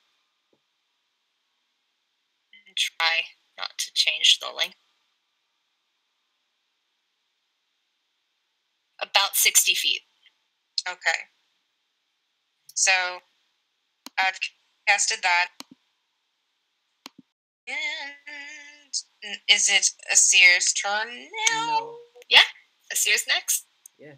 Alright, Do you want to Asir, move? your turn. Oh, and the duration is 1 hour, so I have a lot of time. Do you want to move? Or did she like? Is that like not a thing? Like after she uses Hunter's Mark, that's like she's one and done. I think so. Okay. Because Well, I have to, in order to have the spell like actually work, like I've cast it on her, but in order for the spell to actually work, I have to get my weapon so I can actually have the spell affect her. I see. Well, with that, I'm going to head on over to Claymore and meet him face to face. Or at least get his... Wait, are you able to move that far? Or at least as far enough as I could get to him. Or I could possibly go to like one of the weapons, so... Because you're like just kind of within range. Okay. To possibly do like a 15-foot attack, if you can. Nah. So... I mean, I guess that your best bet right for now is like unarmed strikes. Yeah, so actually, it looks like that's enough to like head on over to one of their weapons. So okay. I'll actually be using one of their weapons. I'm just gonna go to the blue dot. Okay, there you find a battle axe and a javelin. Perfect. I'll let is it an action to like pick up one of the things? Yeah, I'm gonna make it an action to pick up those weapons. And because when you see it, they're kind of encased in like that corresponding color magic dome, and when you reach your hand inside of it, it's like, you know how sometimes when water's running and you put your finger under it, it kind of looks like that. I feel as if I should not touch it. So with that, I'm just gonna prep myself, but I'll look at Claymore and gesture to come over here if you want your stuff. All right, is that your turn? Yeah, basically I'm just like saying, All right, big guy. Let me see what you got. Is that it? yeah. I'll hold my turn. Hello. Hello? And it's Claymore's turn, correct? No, that's back to the top with Flux. Is Flux, going. yes. I forgot the order. They go first. We go last. Yeah, and she's gonna octopus her way over, and Oh no, there's her human part. Literally like reach tentacle, grab the harpoon out of the blue dome, which now disappears, and she uses her bonus action to turn back herself. Wait, and now it's more. did I move it up there? What was that? Is it my turn? You didn't. Wait, did you want to move anywhere? Yes, I wanted to move towards wherever my... Okay. Oh, you were kind of muffled there, so yeah. Okay. All right, and now it's Claymore, and Claymore is within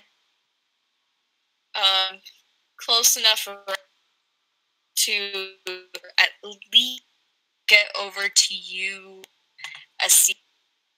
and he's gonna try and grapple. Okay. So you need either an athletics or acrobatics check to. And considering my athletics is off the chain, yo, it's a +6. What's your roll? My roll is, hold on, let me just get rid of this. Fuck, what's up with these low rolls? A 10. You're grappled. Claymore got a 12. Son of a bitch. He's got you kind of in a chokehold there. And that's the end of his turn. So now it's Joanna. Okay. And am I close enough to make it towards the sphere, or? You are. Wait. Actually, let me. I wonder, can It's I the like handy dandy rule. Yeah, I wonder while I was like being chokehold, can I like gesture over to Joanna or something? Yeah. Yeah. I basically look at her and go and just like gesture, like, you know, while my head is firmly in this man's grasp, like gesture over to your respective weapons. I said, "Don't mind me, just go." Okay. Yeah, Joanna, you are about 45 feet away from Asir. Okay. So you're telling me to go. Yeah, I'm telling you to get to your weapons. Don't mind me. I got. It's basically me doing the macho man thing, saying, "I got this." Okay. So, can I make a beeline toward my weapon? You can. You do risk a possible attack of opportunity from Flux. It's true. Is either side of the orange thing my weapons, or is it like that? Like the right either side could be your weapons. You just see like orange dome with like images of weaponry inside of them. Okay. Yeah. I'm gonna take a hard hit, and I'm gonna play more distract with a speed. I'm gonna head over to the right and make a beeline towards the left. Yeah, because he's distracted with All right. So do you attack Claymore? Yes, I am going to go ahead and give him a good hard kick in the head so he can let us hear the fuck go. All right, make roll. I want you to roll a d20 so we can see if that hit. Okay. Oh fuck! Wait, what would I use during this stuff? You'll be it's a d20 and add strength. I'll say. What's your strength? Okay, so Lawrence, please.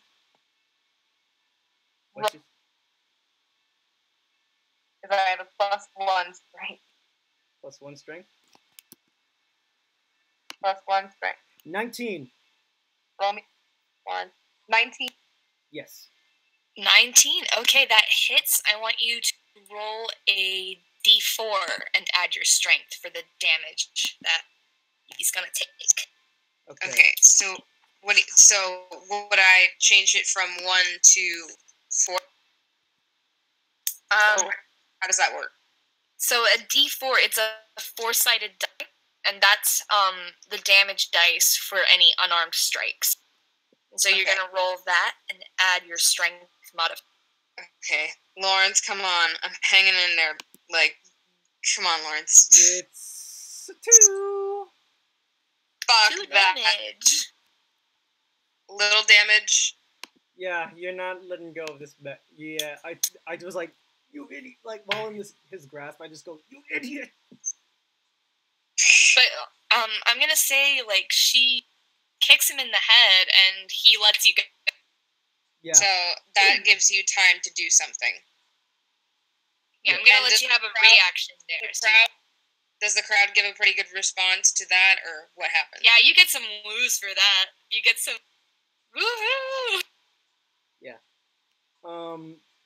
Since he did that, I glance over at Joanna and go, stupid, and just look at Claymore and try and push him out of the way, and just basically try to push him out of the way so I can get to my weapons. Okay, so I want you to just make a basic strength roll for that. Okay. Like no modifiers or something? Yeah, just d20 and add your strength mod. Okay. And my strength is super ridiculous. Let's see if I roll low for this one. Oh, no, I don't. I roll a Come on, I believe in you. I rolled a 19, which equals a 25. Yay! Yeah, you managed to push him away. Are you doing this as like an unarmed strike? Like, push? Basically like shoving him out of the way. Okay, then yeah, that's... Yeah. Is he gonna like fall flat on his back or something?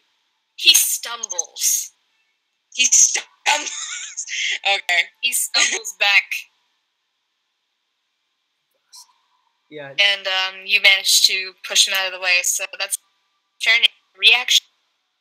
Asir, now it's your action. My action. So can I move like forward, or is that, or was it like pushing him out of the way, like my movement technically? I'll let that be a quarter of your movement. Yeah. Yeah. Come on, Lawrence, move towards the weapons. Yeah. Action roll. Action roll forward. Because yeah, you're within 30 feet of your weapons now, so you can go get your weapons. Grab them. Yeah, action roll, grab it. Alright. Your weapons are acquired. And the moment I get my here's how his like fighting style works. His big ass buster sword, he always holds that off for last, but he basically he doesn't go all out. Yeah. So his 2 battle axes. That's why he has 2 battle axes, so he can go easy on people and not immediately slaughter them. So the moment I grab my weapons, I look at Claymore and just let out the biggest scream I can muster. Awesome. Yes, indeed. Yes, bitch. Make a performance roll. Oh dear, my performance is still a -1, and I don't mind because I keep on getting booed. Ooh, 13. 13. The crowd started to you. Yeah. They're like, hey, this guy is not so bad. You've really pissed me off. Alright, so at the end of your turn, is that... Okay, we're back at... Hello? Huh? Hello? Oh, okay, I can hear you now. Okay. Yeah. Alright, cool. So now it is flat, and She is, let me see what she's got. She's got a bunch of shit. She is going to aim. For me. Let me see. There's a 30 feet thing. That's 6 feet. Before you get smacked. Yeah, she readies her spoon at you, Joanna. She's got kind of like a saddened expression on her face as she's readying it and makes her attack. And that is a 21.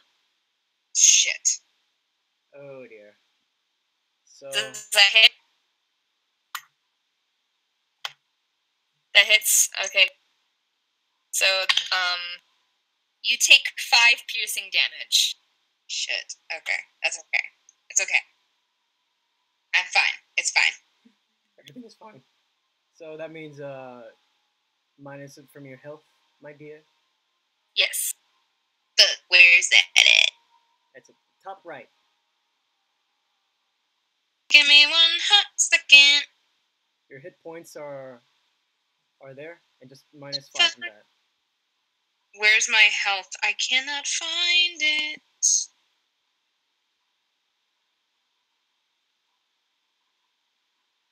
Where's your health at? Top It should right. be your maximum hit. It's like right underneath your AC. But in this case, technically it's on the right side. Or on the right side, yeah. Because if you're using D&D Beyond. Yeah, but remember we had like errors coming up with that last time? Yeah. Do you still have the screenshot, Lawrence? Because remember, like mine was like acting up. Remember? Yeah, I do. Let's see. I'm gonna pull that up from our last convo. It's Skype. I know. It was a, last time I checked, it was a 25, so now you're at 20. Okay, that's lit.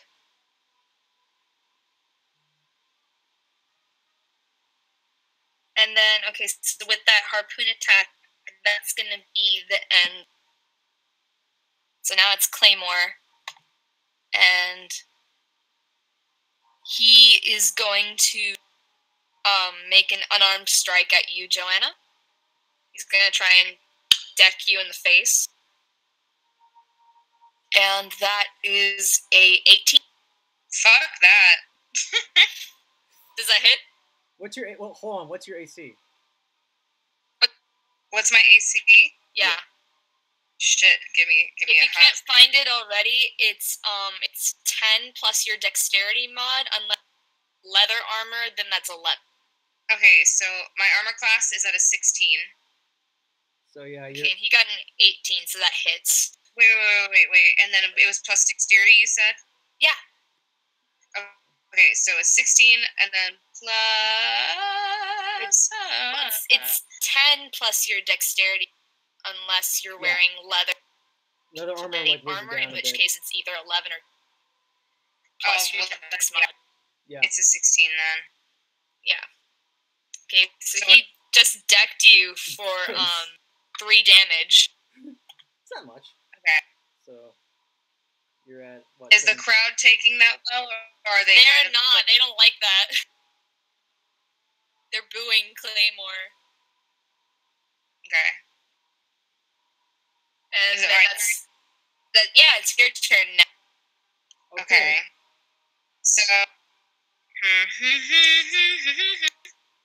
I'm gonna go ahead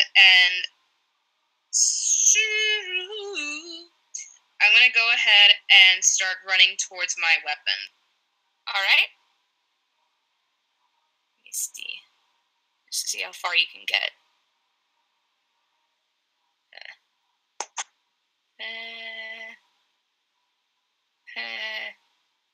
I'm counting on you, Lawrence, to help me the fuck out. You can heal yourself. Okay, that's the extent of your movement. You can heal Okay, yourself. Just and then I'm gonna go ahead and cast another Hunter's spell on Claymore. I don't know if you can have two at the same time because it lasts an hour. Hunter's Mark lasts an hour and it can only do one target, I believe. Yeah. Oh, okay. So never mind. I suggest Cure Wounds so that way you can heal yourself. Oh yeah, I should probably heal myself. So I'm gonna go ahead and cure my wounds, and I regain 1d8 plus 3 hit points. Okay, 1d8 coming right up. Oh, someone in the comments is like, poor Claymore. Yeah. You receive like 10 total hit points back, so you're basically at the full. Yeah, boy. Alright, so next is Asir. What are you gonna do? Help me the fuck out, Asir. Maybe you'll get some more cheers. Well, I can't go berserk yet.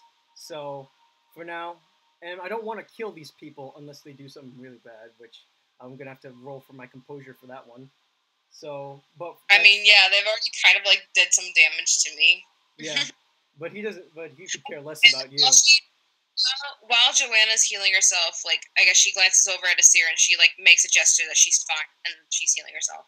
Yeah, noticing that he couldn't give a crap about you right now, but he's kind of yeah. But in order for you to leave, y'all gotta like work together. Yeah, I basically Wolverine style lunge at Claymore. We're just beating the poor bastard up. Oh, guy, he looks like he's like gonna die. Yeah, you see that? So if you've ever seen like a God of War game with Kratos like lifts up his blades of chaos before he goes down, that's what he's doing. All right, go ahead and make your attack roll. Carly, is that you in the comments? Yeah, I'm on my personal. Yeah, that's me. Okay. Same. I'm watching. I haven't commented anything, but I'm on mine too. So I just have it in case anyone has any questions. Yeah, so this is Joanna does not have her weapons. Poor thing. She needs to get her bow and arrow. So this is just a plain to hit, and if it's to hit, it's like a plus what? Or like a... Plus strength. Plus strength. So it's a 6. It is a... Oh wait, no, that's not right. It's so technically... It's a 24 because I forgot to put a plus... It says 12, but it's supposed to be plus 6, so it's 24. Yeah, that hits. Or Claymore. So since I'm using 2 battle axes, and I swing both of them down. It's sort of like dual wielding. Yeah. So would that be a 2d8 plus 4? Yes. Okay. 2d8. Yes. 2 plus 4. You poor bastard. How much damage does he take? 16. Dang. I am strong. I am broken beyond repair. Yeah, you like lay in. I don't want to. Shit. Okay. I don't Leave him wanna, alone. Poor bastard's already taken enough. Yeah, I don't want to one-shot the poor guy, so I just basically aim for like, sort of like the arms, but I don't like sink in. Basically aim for like armored parts, because he looks like he's wearing some armor on. Yeah, and what was the arena battle, because battles are to the death. They clean this place pretty well, but there are still like Blood dry stains.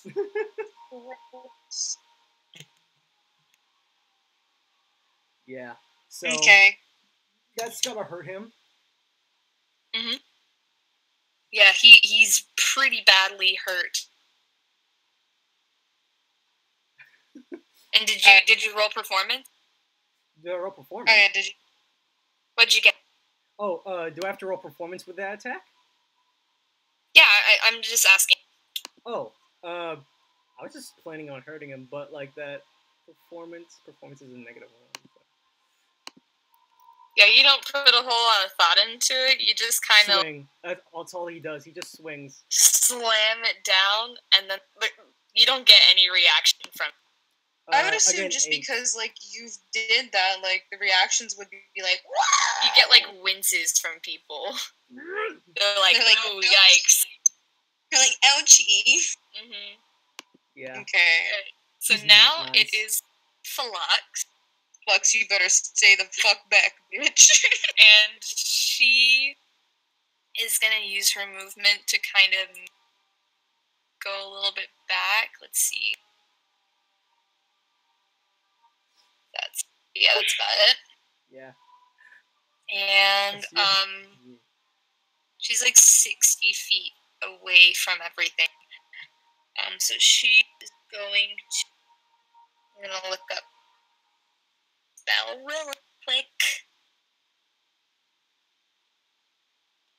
I use the app on my phone, 5th edition. It's kind of great. His poor wife and daughter. It Oh has my God. ads. Whose poor wife and daughter? Whose Claymore- poor wife and daughter? Claymore has a wife and daughter, so me doing Mhm. this to them, that's gonna make me feel bad. Oh shit, yeah. You spared him, right? He's fine. I don't want to kill him. I made that apparently clear when we talked to them. They're nice Okay. people. I'm just like, you keep buffering out sometimes, so I can't tell. Yeah, I'm sorry.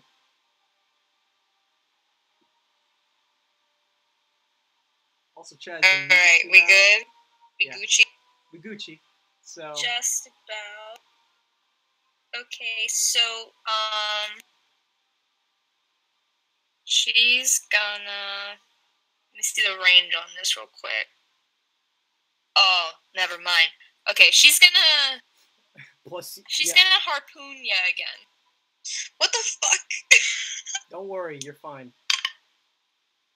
And that is another 21. So God you fucking, take 5 piercing damage. God fucking damn it.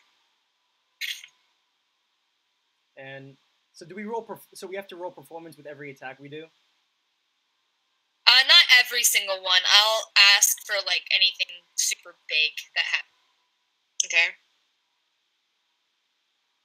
So, Joanna kind of just winces a little bit at the piercing, but, like, she's not too, like, affected by it because the adrenaline is making her, like, not focus on that pain and is more focused on getting her weapons. Yeah. Mm-hmm. Okay, so then that's the end of Flex. Claymore, he's gonna go grab his weapon. I thought he was, like, knocked the fuck out. Nah, he's like battered and bloodied, but he's still halfway doing okay. He's half Alright, now dead. it's your turn, Joanna. Okay, question. Once I get my weapons, am I allowed to strike both of them or only one? Grabbing your weapons is gonna be an action. Fuck me. Okay. You still gotta dodge another harpoon. Yeah, I'm gonna go ahead and grab my weapons. Alright. I'm ready to fucking take you all down. Alright, now it's a steer. Okay. Assyria, you better friggin' work. Alright. Things are getting a little dicey. So, here's a thing. I'm gonna throw one of my axes at his legs because I want to disable him before pulling out.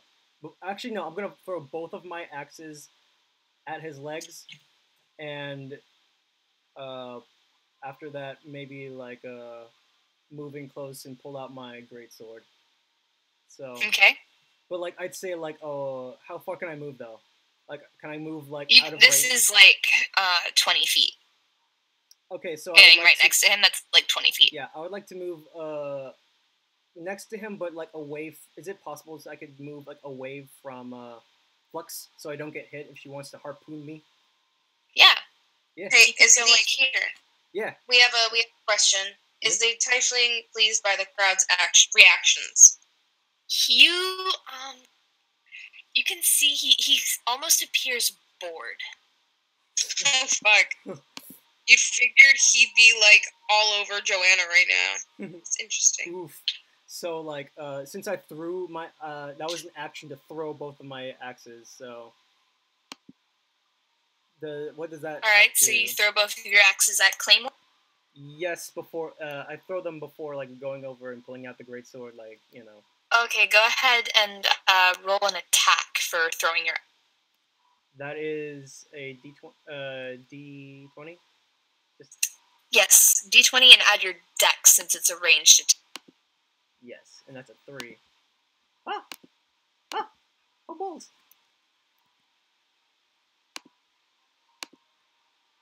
Ha! 5.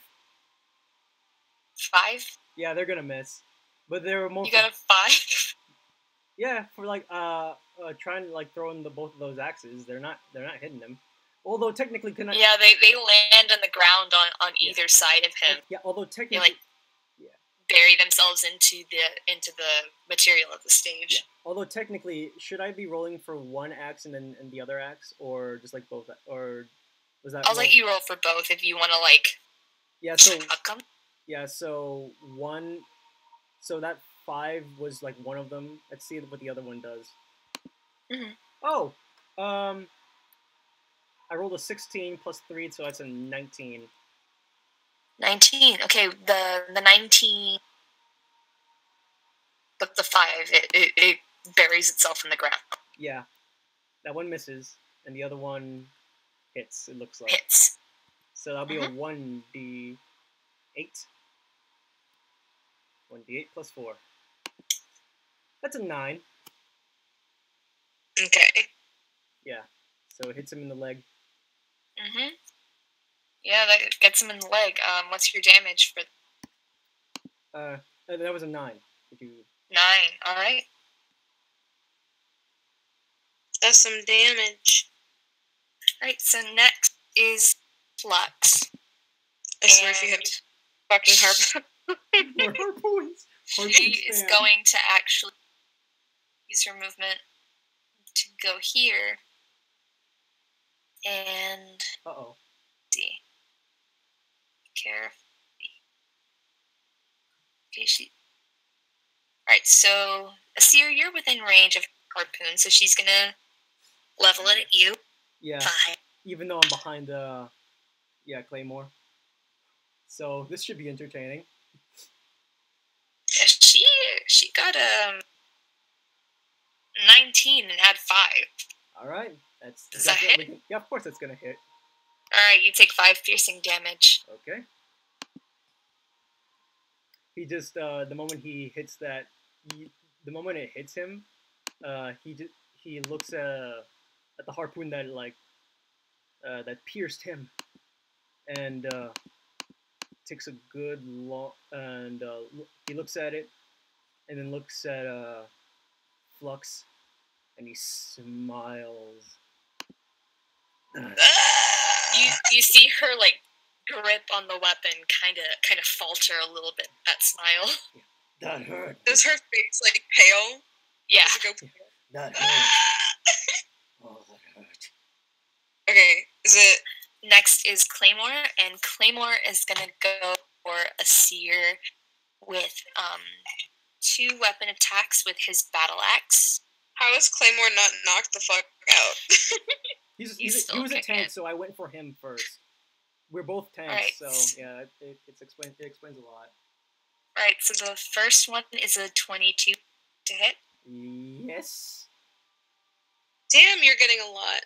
You take 7 slashing damage for that first, and then the second one is a 21. Don't die on me, Asir. So it's another 7. Another 7. All right, so that means 14. Yeah. I'm Oh, not no. doing so hot. Okay. I got you. Okay, so it's my turn. So I now have my long range weapon. God bless. So I have my longbow, and it's a 1d8 plus 3 damage, plus 7 to hit, and because of my spell, it adds 1d6 for piercing. Yeah. I suggest you. So I don't know Wait, what was the range of the longbow again? the range of the longbow. Yeah. It says 150 out of 600 feet. Okay, you can easily get any on this stage, pretty much. Yeah, so I'm gonna go ahead and go for Claymore since he's damaging my partner. Mm-hmm. So what's the math first? Okay, so to hit, I don't know if that counts for anything. To make your attack roll, you roll your D and add dexterity fire. And do I add damage or just the amount to hit? To hit. That's to hit, yeah. And then do I have to add anything else besides the hit? No. Not yet. Okay, so go ahead and roll for me, Lawrence. Gotcha. And add 7. 7 for Dex, so I remember that. I know. Whoa! You got a 19. Yeah, that hits. Go ahead and roll your damage. Okay, so I have 2 different things for damage. So, 1d8 plus 3, and then 1d6. 1d8 plus 3. Yeah, and then 1d plus 6. I mean, not 1d6. Oh, 1d6 plus 3. Is that correct? See, I'm gonna look at the longbow for 5e.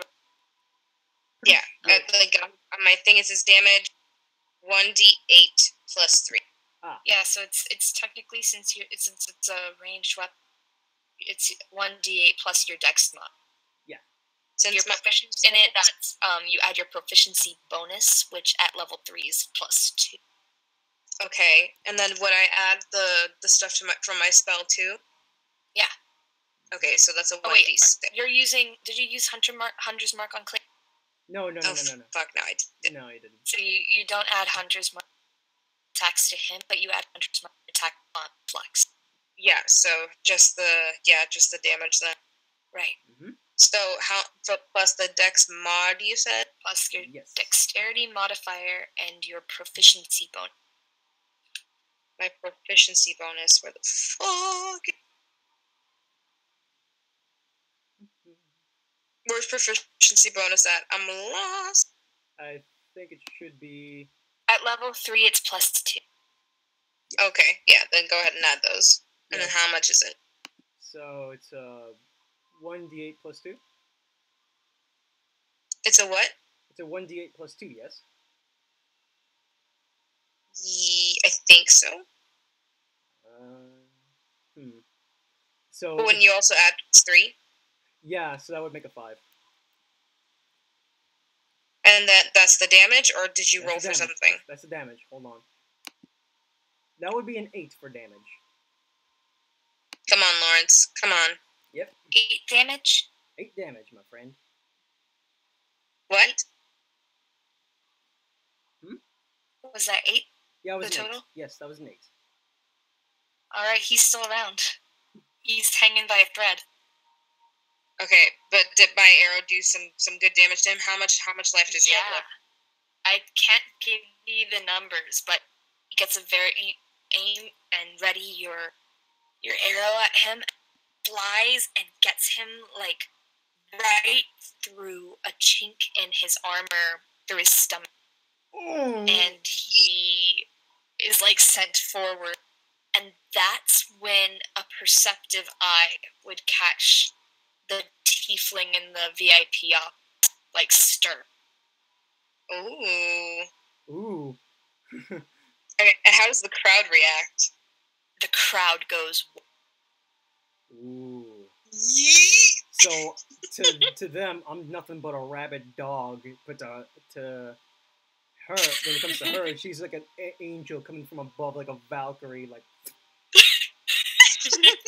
it's Legolas. Can I cast a spell? Or is my action pretty much ended? Or you can move. Your spells technically count as an action, but you can move. Fuck, because I wanted to go ahead and heal a syrup a bit since I fucking left him behind. Unfortunately, healing spells count as an action. Yeah, but you've already, but you're far away from me, so might as well like make the movement toward me. Yeah. But you may. Yeah, I'll make them. I'm gonna make a movement towards them. Yeah, but you may invoke. Will it invoke an attack of opportunity from Flux? from this distance. That's fine, because I'm still going to cause damage to her anyway. Oh, okay. So where are you moving? I'm going to move over, okay, straight, but to the right. Okay. Straight line to the right. Yeah, you're still kind of here. Oh, Lizette Rivard. Claymore, no. Don't worry, I'm not going to waste his ass, but wow, that hurt. Knock him the fuck out, Lawrence. Alright, so now it's Asir's turn. Come on, Lawrence. With that smirk, everything else, considering how much that hurt, I'm going to rage. Alright, you go and you're angry. It's just like, he's angry. That fucking hurt, you bastard. You see veins popping up on the side of his head. And with what that, you gonna do? How good is our friend Claymore looking at right now? He's not looking good. Okay. Knock him the fuck. Show no mercy. Okay, well, let's see. How bad will a barehanded attack knock his ass clean out, or do I have to? It might. It might. Well, why not? It might. Yeah. Since I'm raging, I look at him, hit him straight in the face. What if you? Okay, I know we're not going for like killing here, but what if you dug the arrow deeper into his side? I'm not gonna kill him, so I'm just gonna not. I'm well, planning on. Not, but you can still cause a great amount of damage. Yeah, that's true. So like, pull the arrow out and like hit him straight in the face. You could, or you could just push the arrow in deeper. I'm sorry, I'm brutal. Yeah, I know, but here's the thing. I don't want him to bleed out when I take out that arrow. But so... okay. I mean, no, but he'll bleed anyway if you pull the arrow out, especially if it hit a really tender side. Yeah, it's true, but you're only gonna make stomach. Can I make but you're only if you take the arrow out. Yeah, can I make a medical check to see how badly what would happen if I were to do what she says? Harley? Mm-hmm. May I make a medical check to know, Yeah. Okay. Yeah. Wait, he said yeah. Yeah, +4. Like, if it's enough to, knock his ass out, or... It's a 21, so I know what's most likely going to happen if I do that. Someone in the chat asked if Asir can heal himself. No, he cannot. Asir cannot heal himself, that's why I'm trying to get to him. Yeah, he's basically a glass cannon. That's what I made him out. Yeah. Harley is... I was going to say, Harley is wonderful. Yeah. Thank you. This session is really great, by the way. Thank you. I'm really happy. glad you guys like it. Even though it's 12. This first session is awesome. I love it. Yeah. So thank you for that. It's 1 o'clock in the morning. I'm still hype. I can't wait. I can't sleep right now. I'm probably gonna wrap it when I finish just because it's late. Yeah, I know. Oh my god, no! I don't want it to end. I know. We gotta wait till next week, my dude. Mm-hmm. Oh. All right. I don't want to wait a week. Okay. All right. So yeah, I made a 21 on that medical check. How's that gonna help? He looks like he's gonna faint at any second. Okay. I just don't.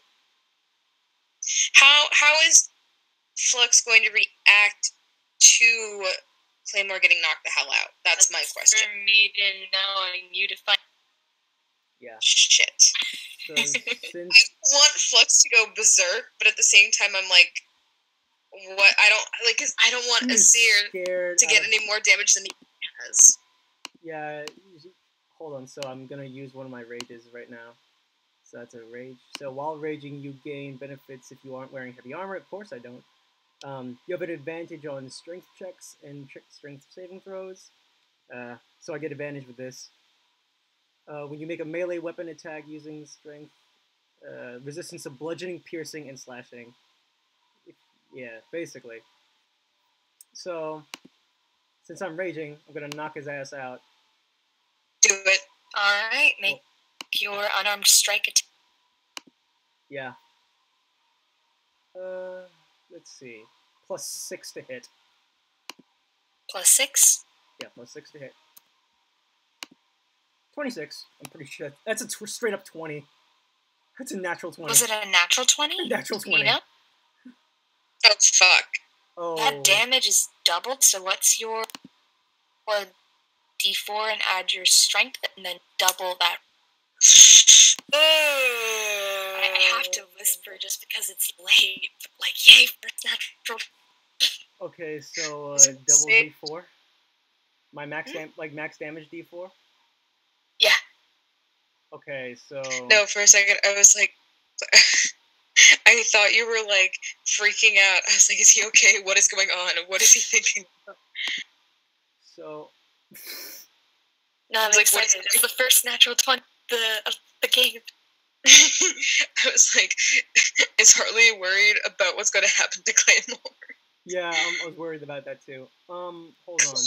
So wait, how does this work? Like when I roll a okay, so when you get a natural, take the standard damage dice roll. So you roll your damage. Yeah, your like in this case it's a d4 and you add your strength. And then you take the result of that and you double it. Okay. So times 2 or is it squared? Times 2. Okay, so I rolled a natural 1 for the damage, but I got a plus 6, so that'll be 7 damage and double that to 14. 14 damage. Yeah, you give him a nice old whack, and he's down. He's unconscious. Actually, does the crowd go wild? Instead of like actually make a performance. Make a performance roll. Yeah, with advantage because after that, or I'm sure. Yeah. Actually, before punching him, I would actually no. I kind of like I would grab him and basically headbutt him, but it's basically the same thing. Yeah. So with advantage, so that means. Tons of fun. Ah, no. That's holy shit, he's gonna die. Oh, it's I will go with advantage, so that means I got we'll go with the 17.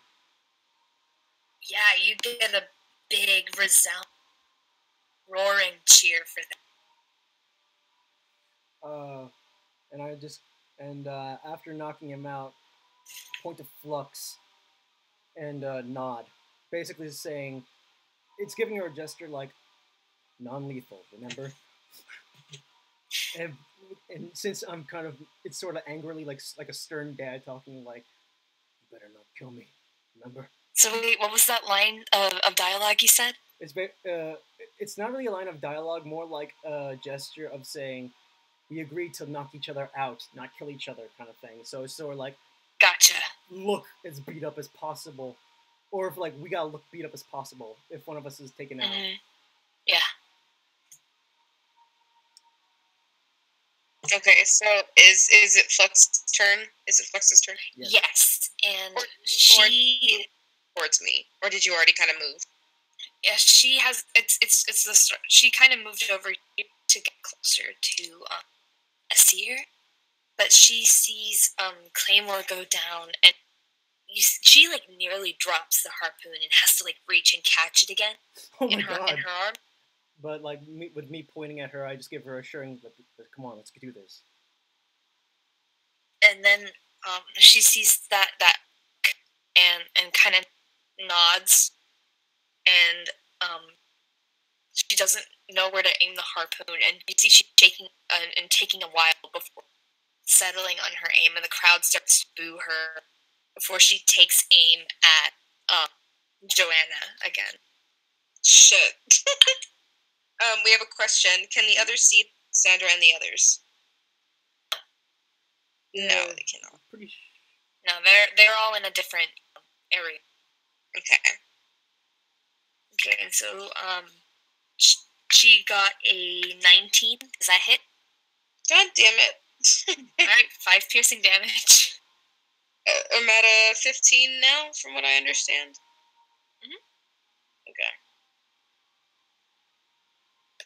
Okay. So, since Claymore's down, is it my turn? Yes. Well, actually, Claymore's unconscious. He needs to make a death saving. Oh shit. Oh, it makes a death. And that's one fail. Oh no! Claymore.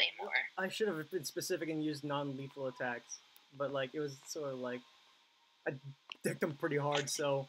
Yeah. He did deck him pretty hard, but not hard enough to kill him. So, he's just unconscious. Okay. Alright, Flux, it's time for you to go down. Let's do this. So I'm gonna go ahead and aim my arrow at her. And +7 to hit. All right. And then the damage is 1d8 + 3, and because I cast my spell on her, it's 1d6. What was your attack roll for that? I don't know. I'm waiting for Lawrence to roll. Okay. Oh yeah, and it was since your dex is a plus. +3. Okay. 1d8 + 3, and then Oh. I mean, we're rolling to hit. Keep that in mind. Rolling to hit +7. Yeah. That would be a 23. My dex is a +7. How much is it? It's a 23. You're like cutting out, Lawrence. I can't hear you. 23. Yeah, 20. that hit. And it's gonna go ahead, and she's also gonna aim it at Lux's. Ooh, I don't want to be like too brutal, but I think Joanna's survival instincts are like kicking into gear. And you got Hunter's Mark So, on her, so she's gonna go ahead and hit her. Yeah, she's not gonna like get into an area where. What was Lux that first damage? The first damage, 1d8 + 3, and then the other damage is 1d6. 1d8. But I was gonna say, she's not gonna hit it in a place that's gonna like cause Flux to possibly like die, but she is gonna aim it at Flux's harpoon and hit it right near where, like, you know, where that vein near, like, right where your elbow's kind of at. Yeah. Near that, but not like landing on it. Yeah. Okay. So the damage on that would be on the 1d8 would be an 8. 1d8 + 3. Plus, yeah, with the +3. That's with the +3. Yeah, and then it's 1d6 for piercing. Piercing. It's because since I said that, and there's also 1d6 since I added the spell onto. Okay, so that would be, but that's also like a +2 since you got Hunter's Mark, correct? Mhm. So that would That's what I said. yeah, so like an 8. Plus, I mean that with the d6 that'll be like a 7. So Hello. yeah, I know. Oh, sorry, you cut out first. Yeah, I know. That'll be like a calculating like with the d8 and the d6. That would also be like a 15. Oh shit. You may have missed 5. What is that dictate? Total? 15 total if we're gonna be like adding in the 1d8 and the 6 and 1d6. So is that 15 the total, or is that added to the 28? Hold on. Fuck. Why did I do this? I apologize. We're gonna do this step by step. Okay. So Yes. the damage that my longbow causes is 1d8 + 3. Yes. That's an 8. A modified 8. And then for the damage that my hunter's mark causes due to piercing, it is 1d6. Okay. So yeah. Yeah, you got like a 15. The total damage is 15? Total damage is 15. Oh, the stream went offline. Oh dear. No. Huh. Oh, it's back. It's back. Yeah, it does that sometimes. Okay. Oh dear. Okay. You gotta break the poor girl's arm. Thank God, because that poor schoolboy would have fainted already. No, Claymore, her arm will break. Okay, so how much damage did that take to Flux? How did How much damage total is that? Oh yeah, how much damage total is it? You said it was 15. 15. It's gonna hurt. Okay, yeah, she gets ties. The arrow kind of skirts through her arm, and she's bleeding blue. Like her blood almost looks like algae. Oh. And she wins it. I promise I'll heal you later, sweetheart. I promise. Yeah, I get, but Joanna's gonna make a sorry gesture to Flux because she feels really bad. And actually, at the injury, she cries out, and the crowd behind her, mostly of rather masculine voices, starts booing you. That's okay. Is my side cheering for me? oh, like we have the girls. Yeah, kill the bitch, guys. Literally, all the girls are like, "Yeah, kill her," and then the guys are like, "No." But and then let's to go with effect because Joanna wants to seem more innocent to the crowd. She's going to put her hands over her mouth like in a shocked motion, and she kind of like mean it to be like, I didn't mean to hit you there, even though she totally kind of make a performance roll. Okay. How does that work again? 1d. Oh, my performance plus 4. Yeah, plus 4, so yours should be 6. It's a 6. How much is it? 6. 6? They're not buying it. Fuck. That's okay. Well, like, what the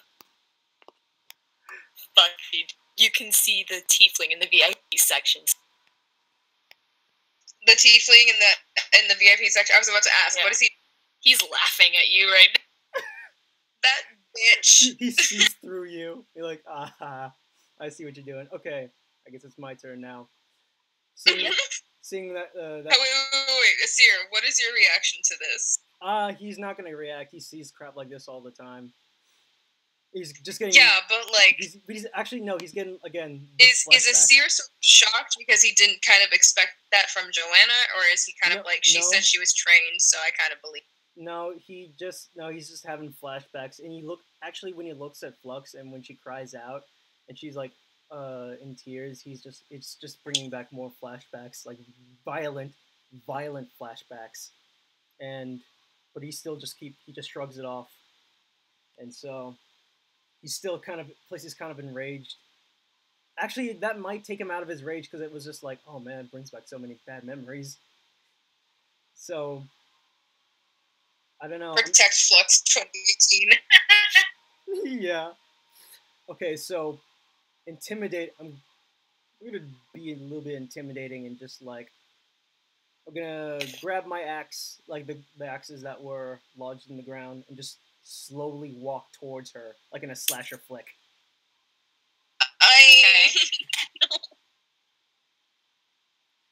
Yeah, I just okay, so that's your movement. Yeah, I just would that be intimidate? Yeah, would that be intimidate? You don't even need to make a roll. She's a weenie, and she's intimidating. Wait, can I still move? Yeah, you can. You didn't move from your. Okay, can I move towards? Yeah. Lit as a tit. Okay. Yeah, we're just converging on her. Oh, poor girl! I feel so bad. You're just like, no, you're just like, when you're moving, you're just going, no, I'm sorry, honey, and I'm just like, literally just like jaywalking toward, not jaywalking, but like Jason Voorhees walk. Strutting. Yeah, you were a little Voorhees. Yes, he's fucking swagger. He's just like, he's kind of like in a serious mood again. He's like looking directly at her, trying to make eye contact. You scary boy. Oh no, the PTSD. Right. Yeah, he has. Is that the end of your turn? That's the end of my turn, of course. Yeah. Okay. What is Flux gonna do? Flux is gonna go giant octopus. Fuck. Please. No, I'm begging you.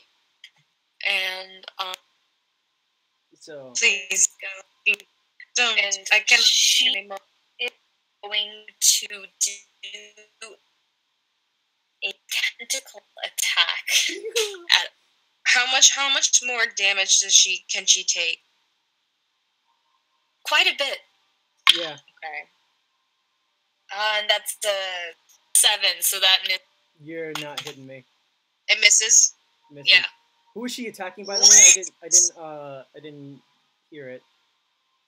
She The did a attack- tentacle attack at you, but it got like a 7. Yeah, so it was directed at me. Yeah, I just basically like. Yeah. I continued like it barely misses my head, so it's just like. And But that's like, the end are of you her still turn. walking even as it passes you? Yes. So that would be. And he did the extent of Huh? Okay. So is it my turn now? Yes. it is Seymour's death save time. Oh. Don't die! Don't He die! gets Xavier. 1 success.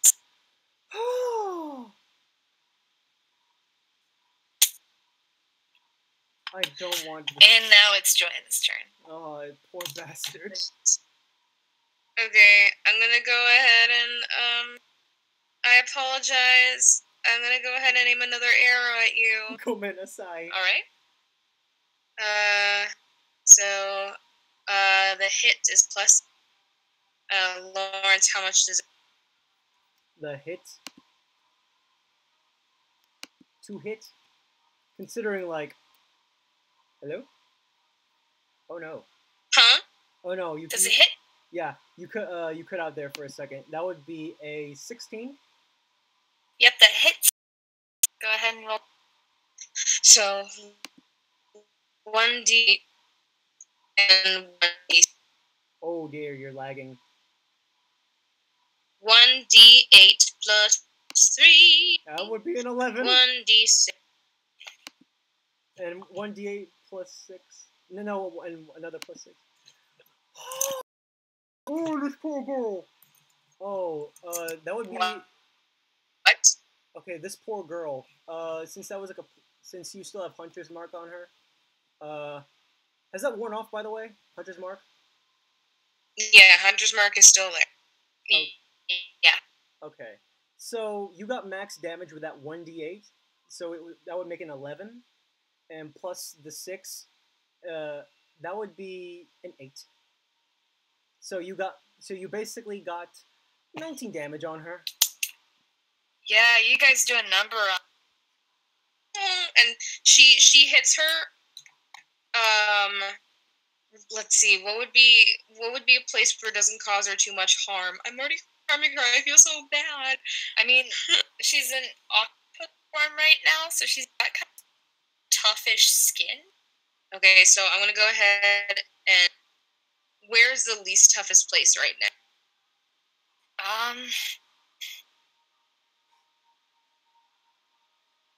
Well, I know their weak spot is like the under, but they're like rough on the outside. Okay. So I guess kind of anywhere on the giant. Okay, so I'm gonna go ahead and aim near her. Okay. But her other arm. I don't want to damage the other arm more than I already have. Yeah, you see on one of the 8, there's a proportionate to how big the arrow cut her on the human. It looks tiny on her tentacle arm as a giant octopus, but the cut is. Yeah, and then and I'm gonna run towards a seer. Okay. What does the crowd react? They cheer. They like this move. And what's the dude upstairs? How's he reacting? Upstairs. He's like growing less and less bored and more interested. Whereas the close figure next to the tiefling is like he's covered in blue robes, so you can't really see like this other person's face or anything. But this tiefling, this well-dressed tiefling in the VIP section is becoming more and more interested. Okay. Yeah. And what is the Flux, not Flux, blah, blah, blah, blah, blah, what's the dude's reaction to Joanna? I'm interested in what he thinks so far. You can't quite tell, but you know he has his eye and a seer. Okay, cool. Alright, so, what happens now? It's a seer's turn. Yes, indeed. Okay, still continuing my advance, but I'm gonna putting away my battle axes, but I'm going to pull out my great sword and maybe cut off an arm. This is, Okay. with a muttering under my breath. Sorry, girlie. Wait, what did he say? I said, you buffered. Yeah, I said sorry, Oh. girlie. The plus. Flip. And what is he going to do? No, I'm pretty sure that's a miss. It's a 9. Yeah, that misses. So if that missed, then can I still do something? What else can I do? Or is that it? Hello? What was that? Oh, can I still do something even though I missed, or is that it?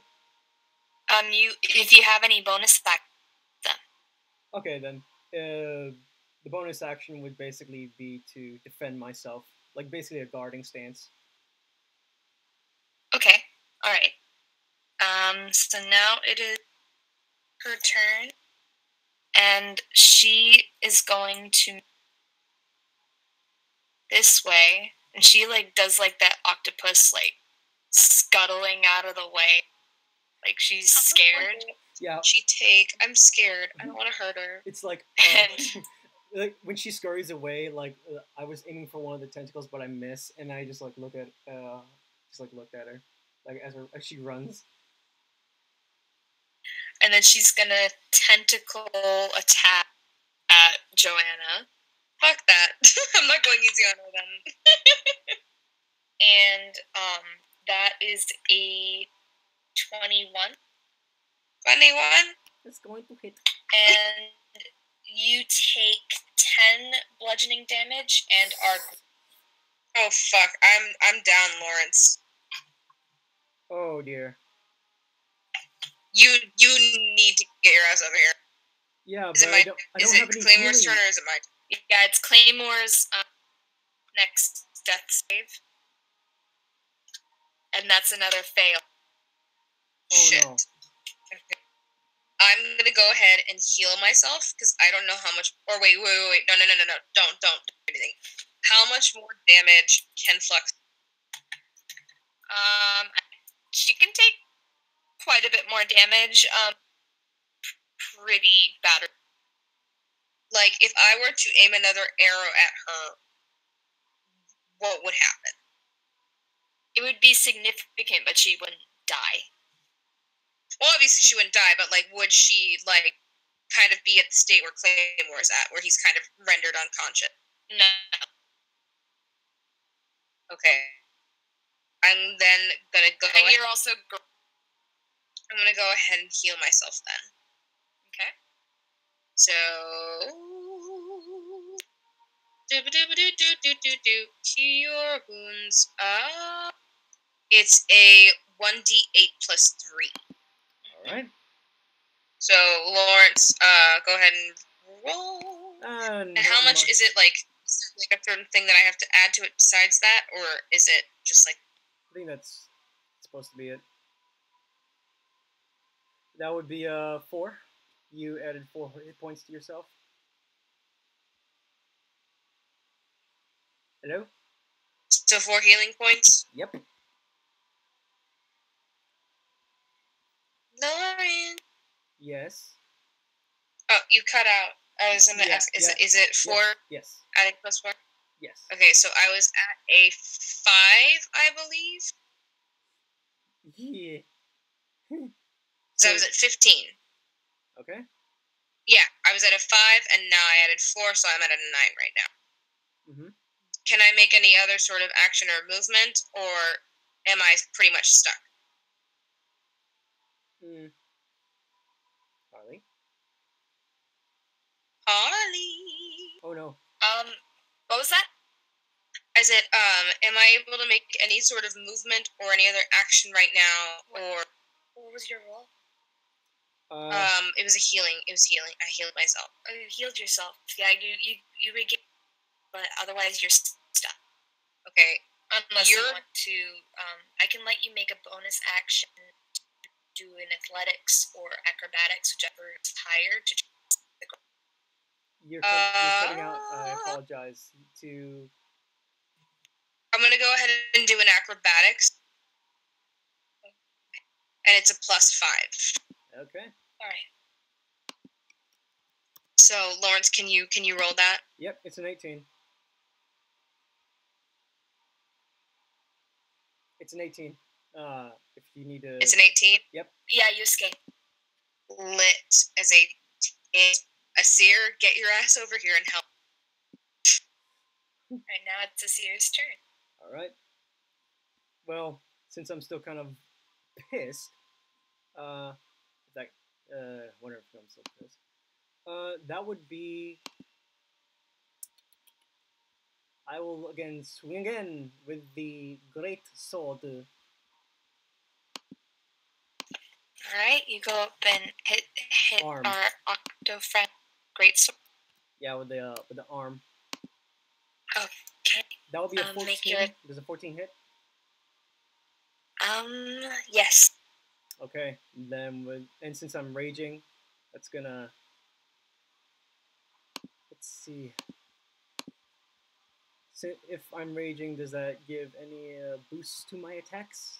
No. Yeah. I think raging gets you. Yeah. Yeah, I basically am. I have an advantage on this one. So after this, my rage ends. So that means one last. So how much damage did it do? Hold on. Let's see. I'm just checking again. Since a great sword is 2, 6 plus 4. That's a 7. That would be a 7. Does that do a pretty significant amount of damage? Yeah. Not really. Nah, it doesn't. I'm trying to chop off one of her arms, but it's sort of like it doesn't get there all the way.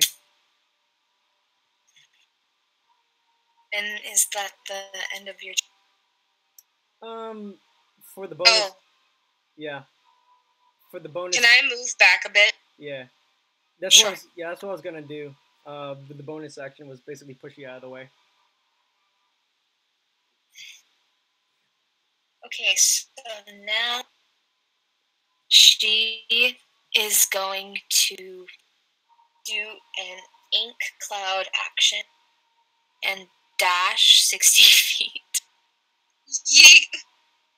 She yeets the fuck out. And in her path is a big ass cloud of ink. That's about.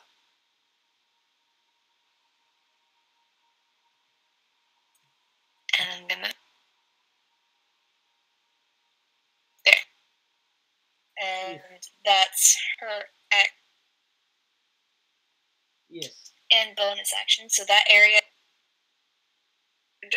1 minute. Okay, so Claymore's turn. Yes. Please heal Claymore. Don't die. That's 3 failures. Claymore is. Oh no! Oh no. He like stirred when he got that success, but now he's completely motionless. Fuck! I'm so sad. Oh. I look at I basically like go over to Claymore. I just look over at Claymore, squint. Oh shit. Okay, is it my turn now? So is there like Alright, was there like I no can see. was there like no way to like I'm gonna. possibly like knock him out like was it supposed to be like a non-lethal, like should I have specified if it was like lethal or non-lethal?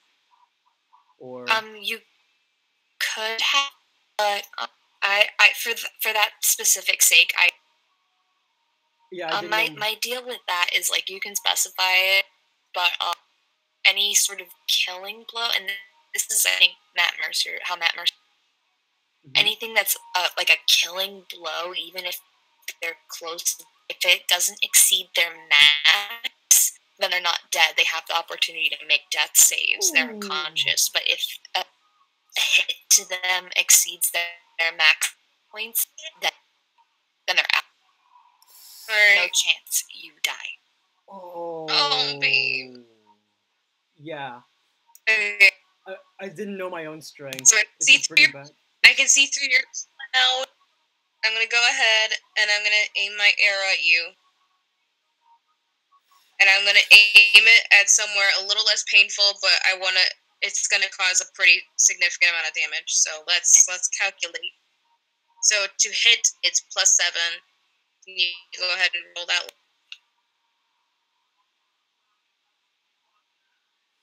Okay. That'll be 7 for Dex, right? Yeah. It's 21.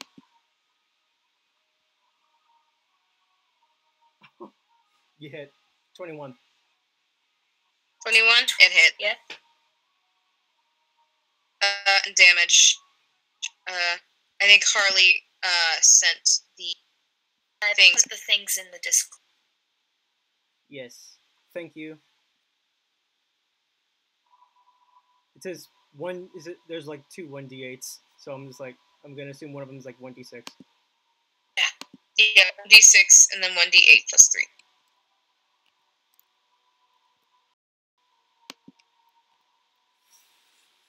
I'm so sorry, man. I didn't know my What? own strength. It was just like apologizing to Claymore. Ooh. Okay. That's gonna hurt. So How much is that? How much is it? 8 plus. You got 22 damage on him. 22. Hello. I didn't hear it. What did you? Okay, it was a 22. I'm sorry that the stream keeps 22. cutting out, but it looks like that's like what happens when it reaches a certain length. Gotcha. So it's 22. Yeah. 22. She's not looking. I'm so sorry. So Harley, what's happening with Flux? Yeah, she's looking all battered up, and octopus form drops. Harley, I feel so bad. Oh. Alright, now it's Asir's turn. Is the cloud gone? But still there. Okay. Asir, what are you gonna do? I'm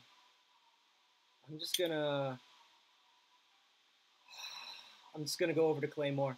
I'm going over to Claymore and just because I'm just like, wait, the moment I saw him go like lifeless, I'm just like, oh no. And I crouch down, check for his pulse. He's knowing that I'm pretty sure like knowing he's kind of out. My guy is frozen still. He is just looking at Claymore, and he's just staring at him, just like, As you lean down to check his pulse, the crowd starts booing. Oh no! But with that, when the crowd starts to boo, grit my teeth. I stand up, and with a heavy sigh, I'm gonna cut off his head. You cut out for a second, Lawrence. What did you say? Yeah. With a heavy sigh, and I'm like, with a heavy sigh, steel myself. I'm gonna cut off his head. I'm gonna cut off his head and show it to the crowd.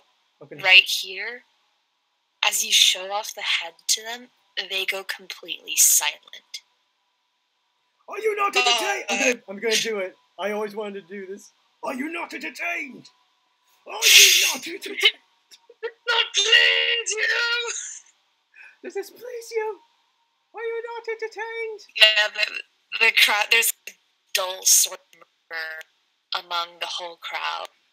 How is it's kind of quiet, and that you hear Flux is out of breath, and you hear a slight hum of piqued interest from the tiefling in the box office. Oh man! Are you not entertained? Are you not entertained? Does this please you?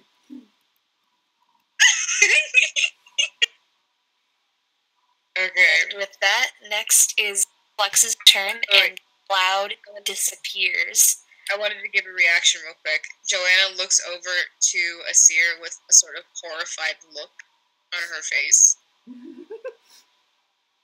I just wanted to put in that reference also, but it kind of has a lot of weight to it. Yeah, Joanna's horrified. She's like, what the fuck? So Flux sees you holding the head up high, and she struggles to aim her harpoon, and she aims for the hand that's holding. Hey. And that is an 11. That is not going to hit me. Yeah. Don't die, Lawrence. Don't die. It just barely misses. It looks like a warning shot. Yeah, it's like a warning shot. Someone asked what she's kind of mad at. Oh, you see her pointing. Someone asked fires that shot. Hmm? It's a D&D session. D&D session.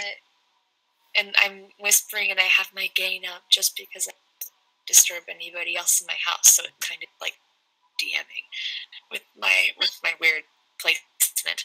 Anyway, she fires that one and says out loud, "Don't be distasteful." Oh. Yeah, that's she has a point. And that's the end of her turn. Joanna. Oh, honey, I'm so sorry.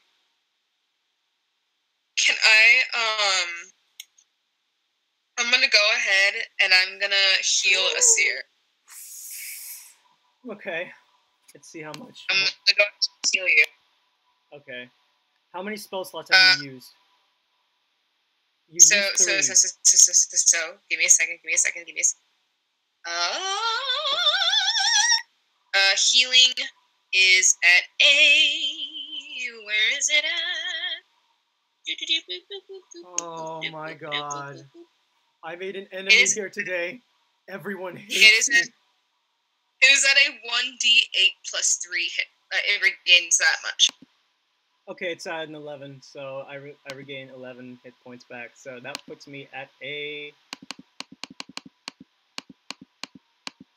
25.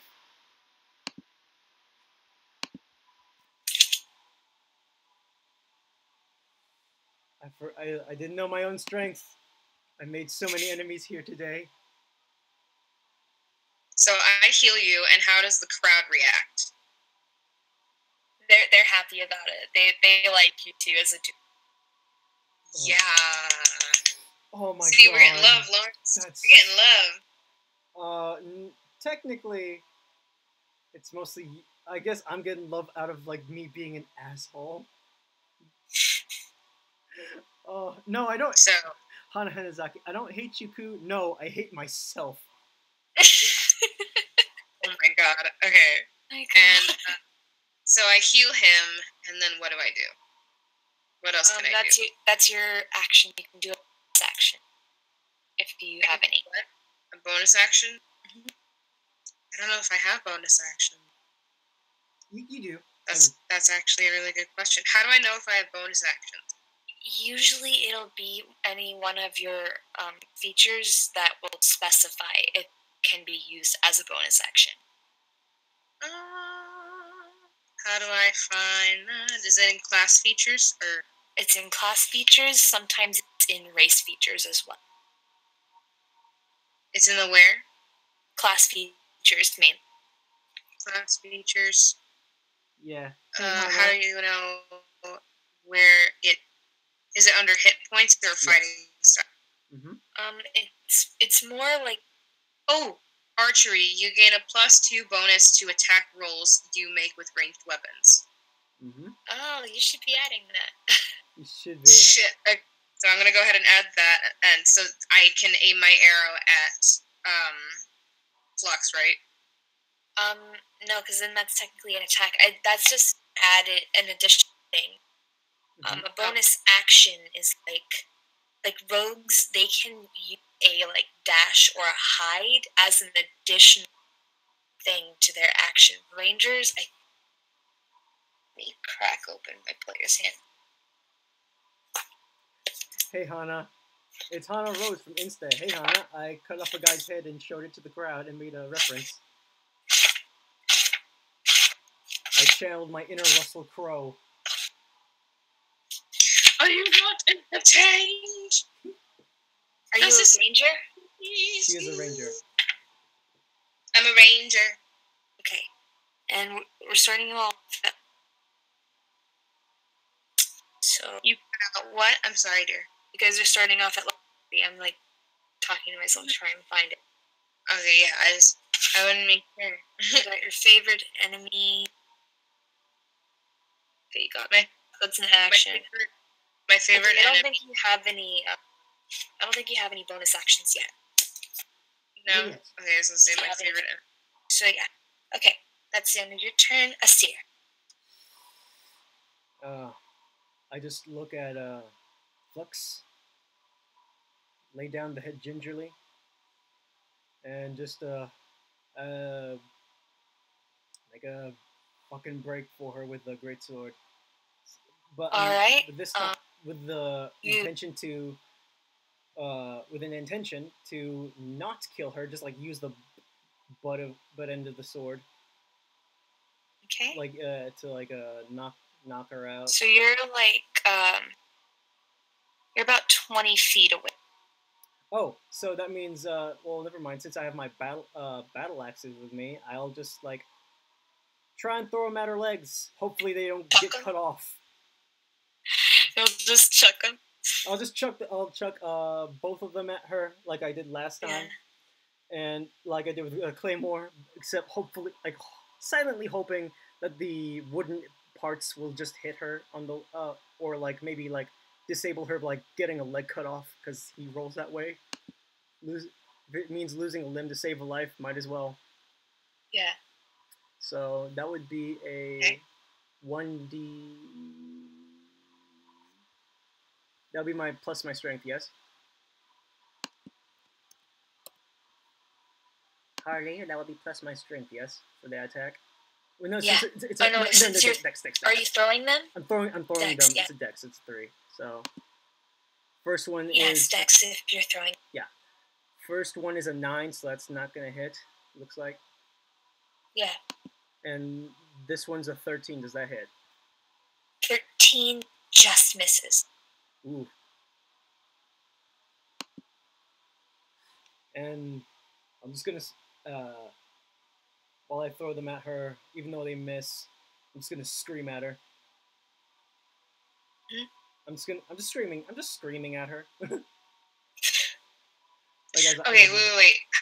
What's your health at right now, Lawrence? I'm at a 20 something, 25. So I'm good. Lit. So you'll be okay to take some damage. Yes, but I'm no longer raging, I believe. It's okay. That should be ending. Is that the end of your turn? Yes. Yes, it is. Now it is. Okay, so she's going to use her next heal herself to cure wounds at a high level. So now she's doing better. You see the wound in her goes up. And then she is going to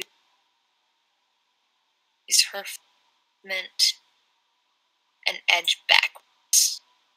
Uh-oh. She's basically backing herself into a corner. I'm scared for her. And that's her turn.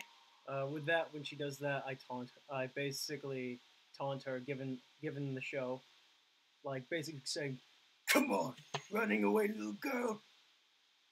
or like saying, or something along those lines. Yeah. Don't be a pussy, Alright. little bitch. Come on and face me.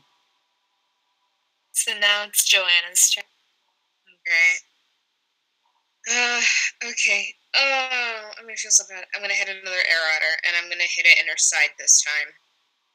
Okay. So do you still have the calculations, Lawrence, from Yep. before? It's Like, a, can you roll and then do the yeah. calculations? It's for it to hit, it's a +7, correct? Yes, for it to hit, it's still 7. All right. That's a 19. Pretty sure that hits. It's a 19. It's what? A 19. It Nine- hits. Pretty sure it hits. Yeah, that's a hit. So I'm gonna roll the 1d8 now. That'll be a 5, and for the piercing,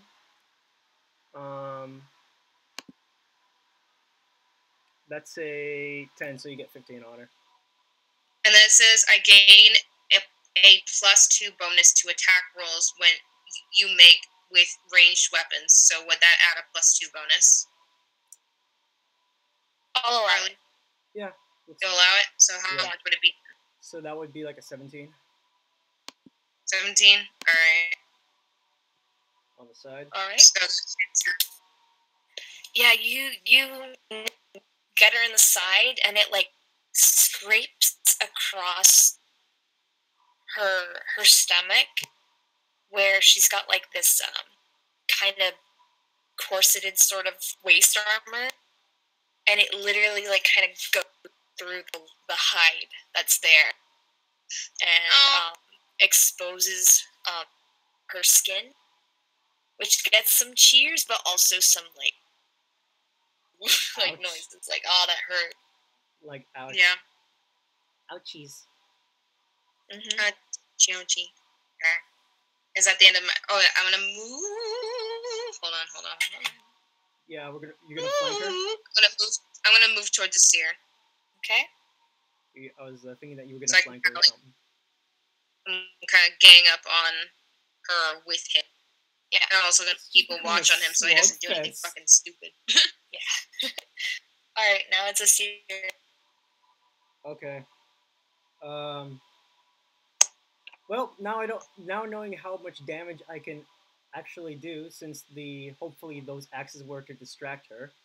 How far can I hit her? Like move up to her and hit her? Yeah, she's within your range. Okay. So I would like to tackle her and maybe like well, not tackle her, more like grab her neck and try to like put her in a pin her against the wall. All right, so that means you're gonna make a strength roll to try and grapple her. Mm-hmm. Athletics to try and escape. Okay. For the strength roll to another 1d20, like this. Yeah, Grab it's her. a d20 and add your strength. Okay. Okay, that's a 23. What'd you get? 23. Yeah, she's down, and you got her in a choke. Yeah, and the thing is with what I'm trying to do is trying to knock her non-lethally, like not suffocate her to death, but just All right. knock her out. Yeah, I got what you mean. Yeah. There's like not like actual choking, but there's like a place where you can kind of Yeah. send oxygen to your brain that feels like it's choking, but it's not. Yeah, it's not. And as I do that, it's sort of like how he does it. Since he's kind of a small dude, I don't know how small she is, but maybe he's gonna like how he chokes her is like think of like a solid like choking from behind, but like he puts a foot on Like like knocking out. yeah, like the Yeah.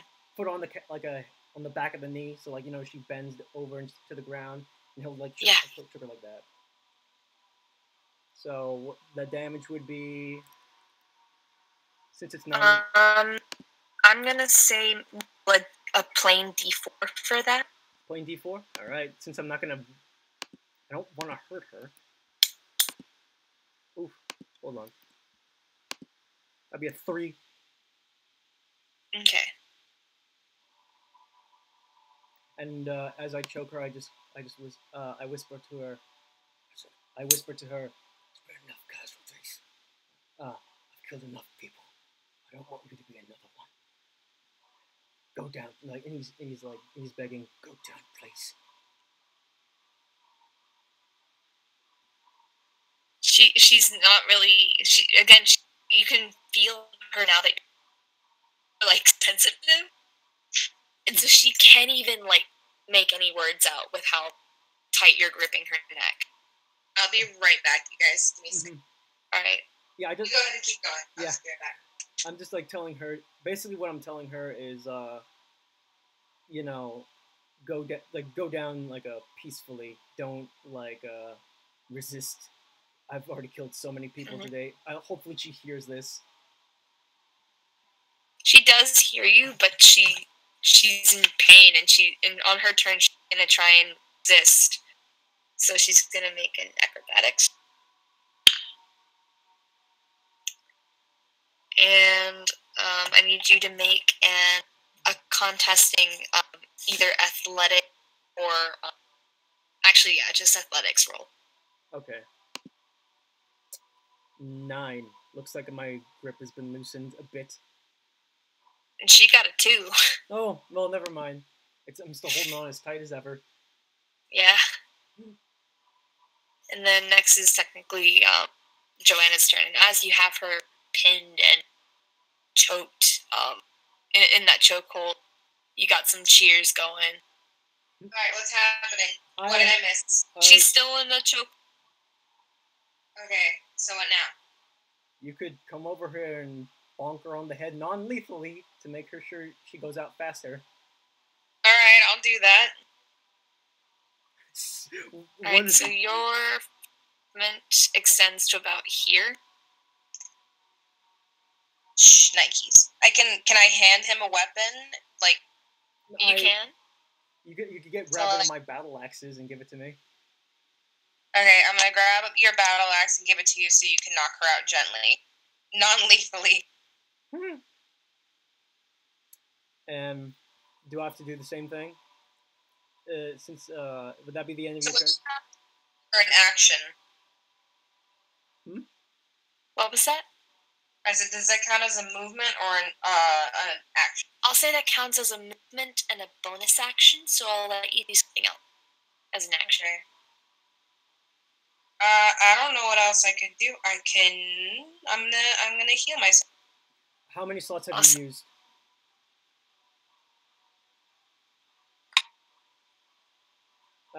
You used Hello? how many magic slots is that?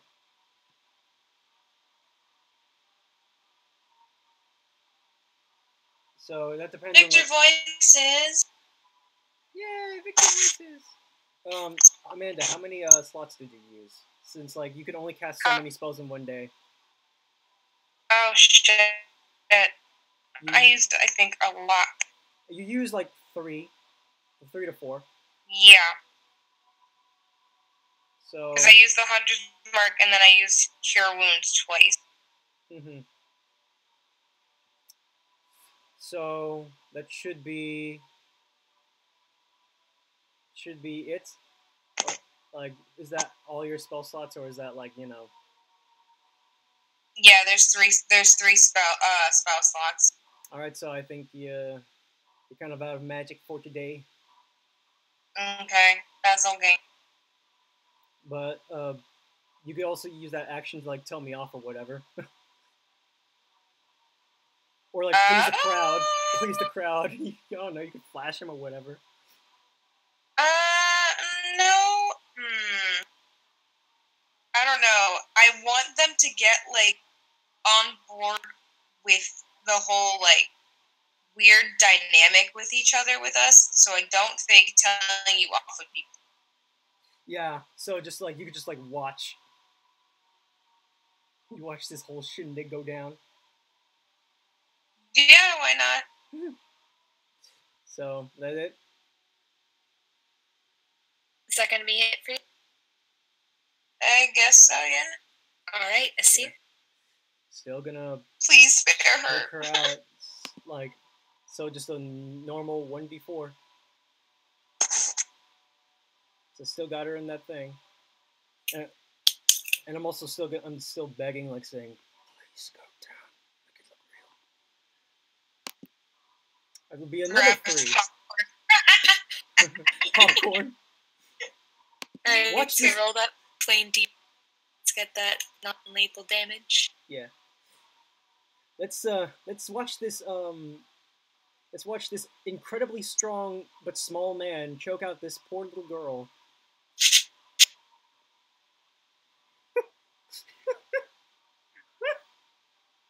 She go down. She Yeah. go down. Yeah, I've already used my turn, I guess, because like you know. Okay, did you want to roll non-lethal damage on her? Non-lethal, of course. Does she go out or no? Or is she still like conscious? She's still conscious. All right. I guess it's just at that point. Would it's I don't know if it's still considered an action, but I was considering like slamming her head onto the ground just to knock her out real good. But That would be an action, yeah. that'll be an action. All right, so. Please be careful with the poor child. So will that be to like another d6? Yeah. All right. Harley, are these your characters? They are. I'm so sorry. No, this is the point. This is the point. Okay. There It is are a intentions here. characters. I don't want to. Oh, Yeah, man. most everything in here is original. I don't think I've taken any other assets from anything. Lit. At least, like, literally. Otherwise, there's a lot of we were just talking about Thor Ragnarok. And there's some influences from Thor Ragnarok. Yeah. No. Yeah, that's how it feels. That's how it feels. That'll be a 3. 3? I'm not even get help. Because I'm saying. Yeah, so you like grab her by her hair, like almost like kelp, like seaweed to the touch, and you slam her face into the stage, and it like a cloud of sand kind of comes off from the impact, and the crowd goes wild. Yeah. Yeah, Damn. just like over there. And you actually catch Tiefling in the box office wince a little bit, but he still smiles. I look at. Yank it. I glance up, and just like it's like a cocky kind of smirk, like playful wince. Yeah. Is it only like towards the seer? I want to know. It's towards the seer. Okay. I look at him. I just like glance up at him. I mutter under my breath and just continue holding her there. Mm-hmm. Joanna moves her gaze towards the tiefling and is curious as to what's going on. Appreciate the savage. Does her move? Like, does her gaze catch the tieflings? No. No. Yeah. Is she alive? You knock her out unconscious. Oh, did You I? feel her kind of stop moving, but she's still like Breathing? wet because her skin is constantly wet, but like warm with and but she's not moving. And after a couple of seconds, the crowd starts booing at that, like they want her to get back up again. And after a while, you feel a pair of arms kind of pull you off of her. And there's an orc that looks like one of the guards of this establishment, kind of pulling you up, and and he raises your arm like WWE style. Oh yeah. And then another one goes and does the same with Joanna, and you two are declared the victors as Flux is carried out on a. Oh baby. Oh man, I really fucked them up.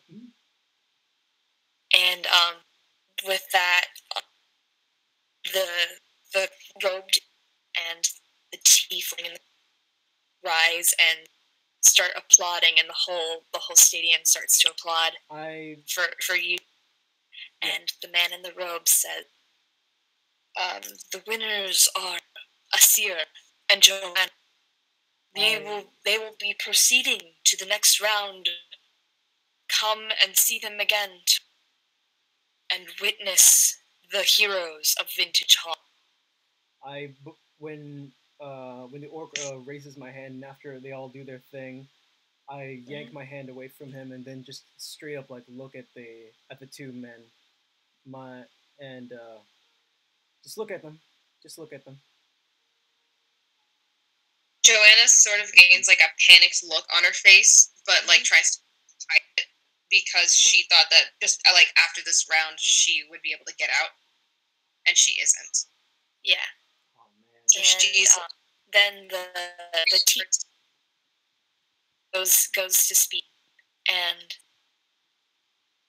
he says both of their voices. I'm gonna retcon this a little bit. When they're speaking from the box office, their voices are projected as if there was a microphone, but it's not the technology that exists in this. Oh, yeah. So their voices are meant to be able to resound throughout the stage and the stage. Yeah. He says, "I congratulate you both. Both fought very." And he smiles, and it's almost like unsettling how pleased he is with the outcome of this. Joanna's she literally starts like trembling and like kind of like fear. I scowl and just like look directly at him, just not moving an inch. She's just go on. Yeah, I'm not moving an inch. I'm breathing heavily, and I'm just like after all that, and just with the scowl on my face, just dead looking on. Now that both of you have a good look at him, Joanna, you've heard about this man before. He's this tiefling. He's kind of infamous throughout the country for being something of a roguish character, of a very sinister man with very selfish goals. And no one quite knows how he's able to get away with things. Some people suppose that he works with the crown, but some people say he's actively against it. No one quite knows what side he's on, but this man is Abraxas Andri, the leader of the black market across the entire country. And he specializes in selling various opiates that elves are fond of. Seduce him. Oh, here's my thing with that. I'm going to go ahead and explain why that's a bad idea. So I mean, she might have to at some point, but it would not be because she thinks it's a good idea. Mm-hmm. Joanna, the thing that I really wanted to get into because she's the half elf is then kills him. Is the fact that she's going to be facing a lot of issues being a half elf, because I really wanted to explore the race issue a little bit more. And because she's a half elf, she's often either harassed like with racial slurs, whether they're from higher ups or even from people who are like lower class than her, or she's often fetishized. So I wanted to kind of explore that, and I don't know if she thinks that's a good idea trying to go seduce the tiefling, because she doesn't want to portray that image. But yeah, so. Yeah. But I mean, that doesn't mean that I won't have her do it. But she definitely wouldn't want to do it on her own will and accord. Yeah, we'll see. We'll see. Gotcha. We'll see how this goes. And with that realization of tiefling in the stands is, we're gonna end the session because it's 2:05 in the morning. That was hype as shit. Oh, can we do more cutscene before we wrap it? We could do that next session, but session because this is about a good time to kind of this is gonna have some serious ramifications, considering I killed Claymore, and he's got a wife and kid, and they're most likely gonna have revenge against me. So who knows? And we're gonna have a little bit of a situation. Well, who knows? You guys don't know what his wife are like. I don't know. Yeah, I'm nervous as to what the tiefling is going to do to Asir and Joanna. That's my only concern. Yeah, because he seems very interested with me. Oh, he's quite taken with the both of you. Yeah. Shit. That's not good. But yes, thank you all for coming. Thanks for the 6 people watching. Yeah, I apologize. How old was his child? That's for me to know. Oh. Anyone to eventually find out. Can I comments? Oh man, my action. You're gonna leave them hanging, Harley. Oh man, knowing D&D, actions have consequences, and I'm super glad that this session started off with a rather resounding start. Even though it's littered with technical issues, I'm sorry that I know that the video is buffering and such, but hopefully things will get, we'll have a third party and help out with this. Yes, we're really hoping to expand the party at least to a minimum of 3 people. I'd say a maximum of 6. So if you guys know anybody be interested, feel free to invite them. I have friends that I know would want to play, but I asked them about it and they've been kind of busy. But I might know a friend who I might be able to ask my friend with all the fruits if she's free on Friday nights to be able to join this game, since the other game we've been in has been kind of at a standstill. Considering she's been missing D&D. Yeah, considering this first session was one of the best things. It started off really, really strong. I'm glad you guys really liked it. I literally loved this session. Yay! Awesome first session. Fun fact, I'm currently bleeding. Oh my god. That's fun. Are you okay?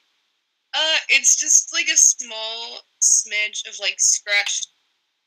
It's a scratch because I had a sunburn since last week, and so my body's healing from that, including my legs. Yeah. I scratched a little bit because my skin was itchy, and now I have a small cut. It doesn't look like it's bleeding anymore, but I definitely was bleeding a hot second ago. Yeah. All right. Oh my god. It's karma for killing Claypool. Oh my god, that's on me. That's on me. I'm gonna, man. I can't wait to know. Not every single is gonna have a twist. Oh my goodness!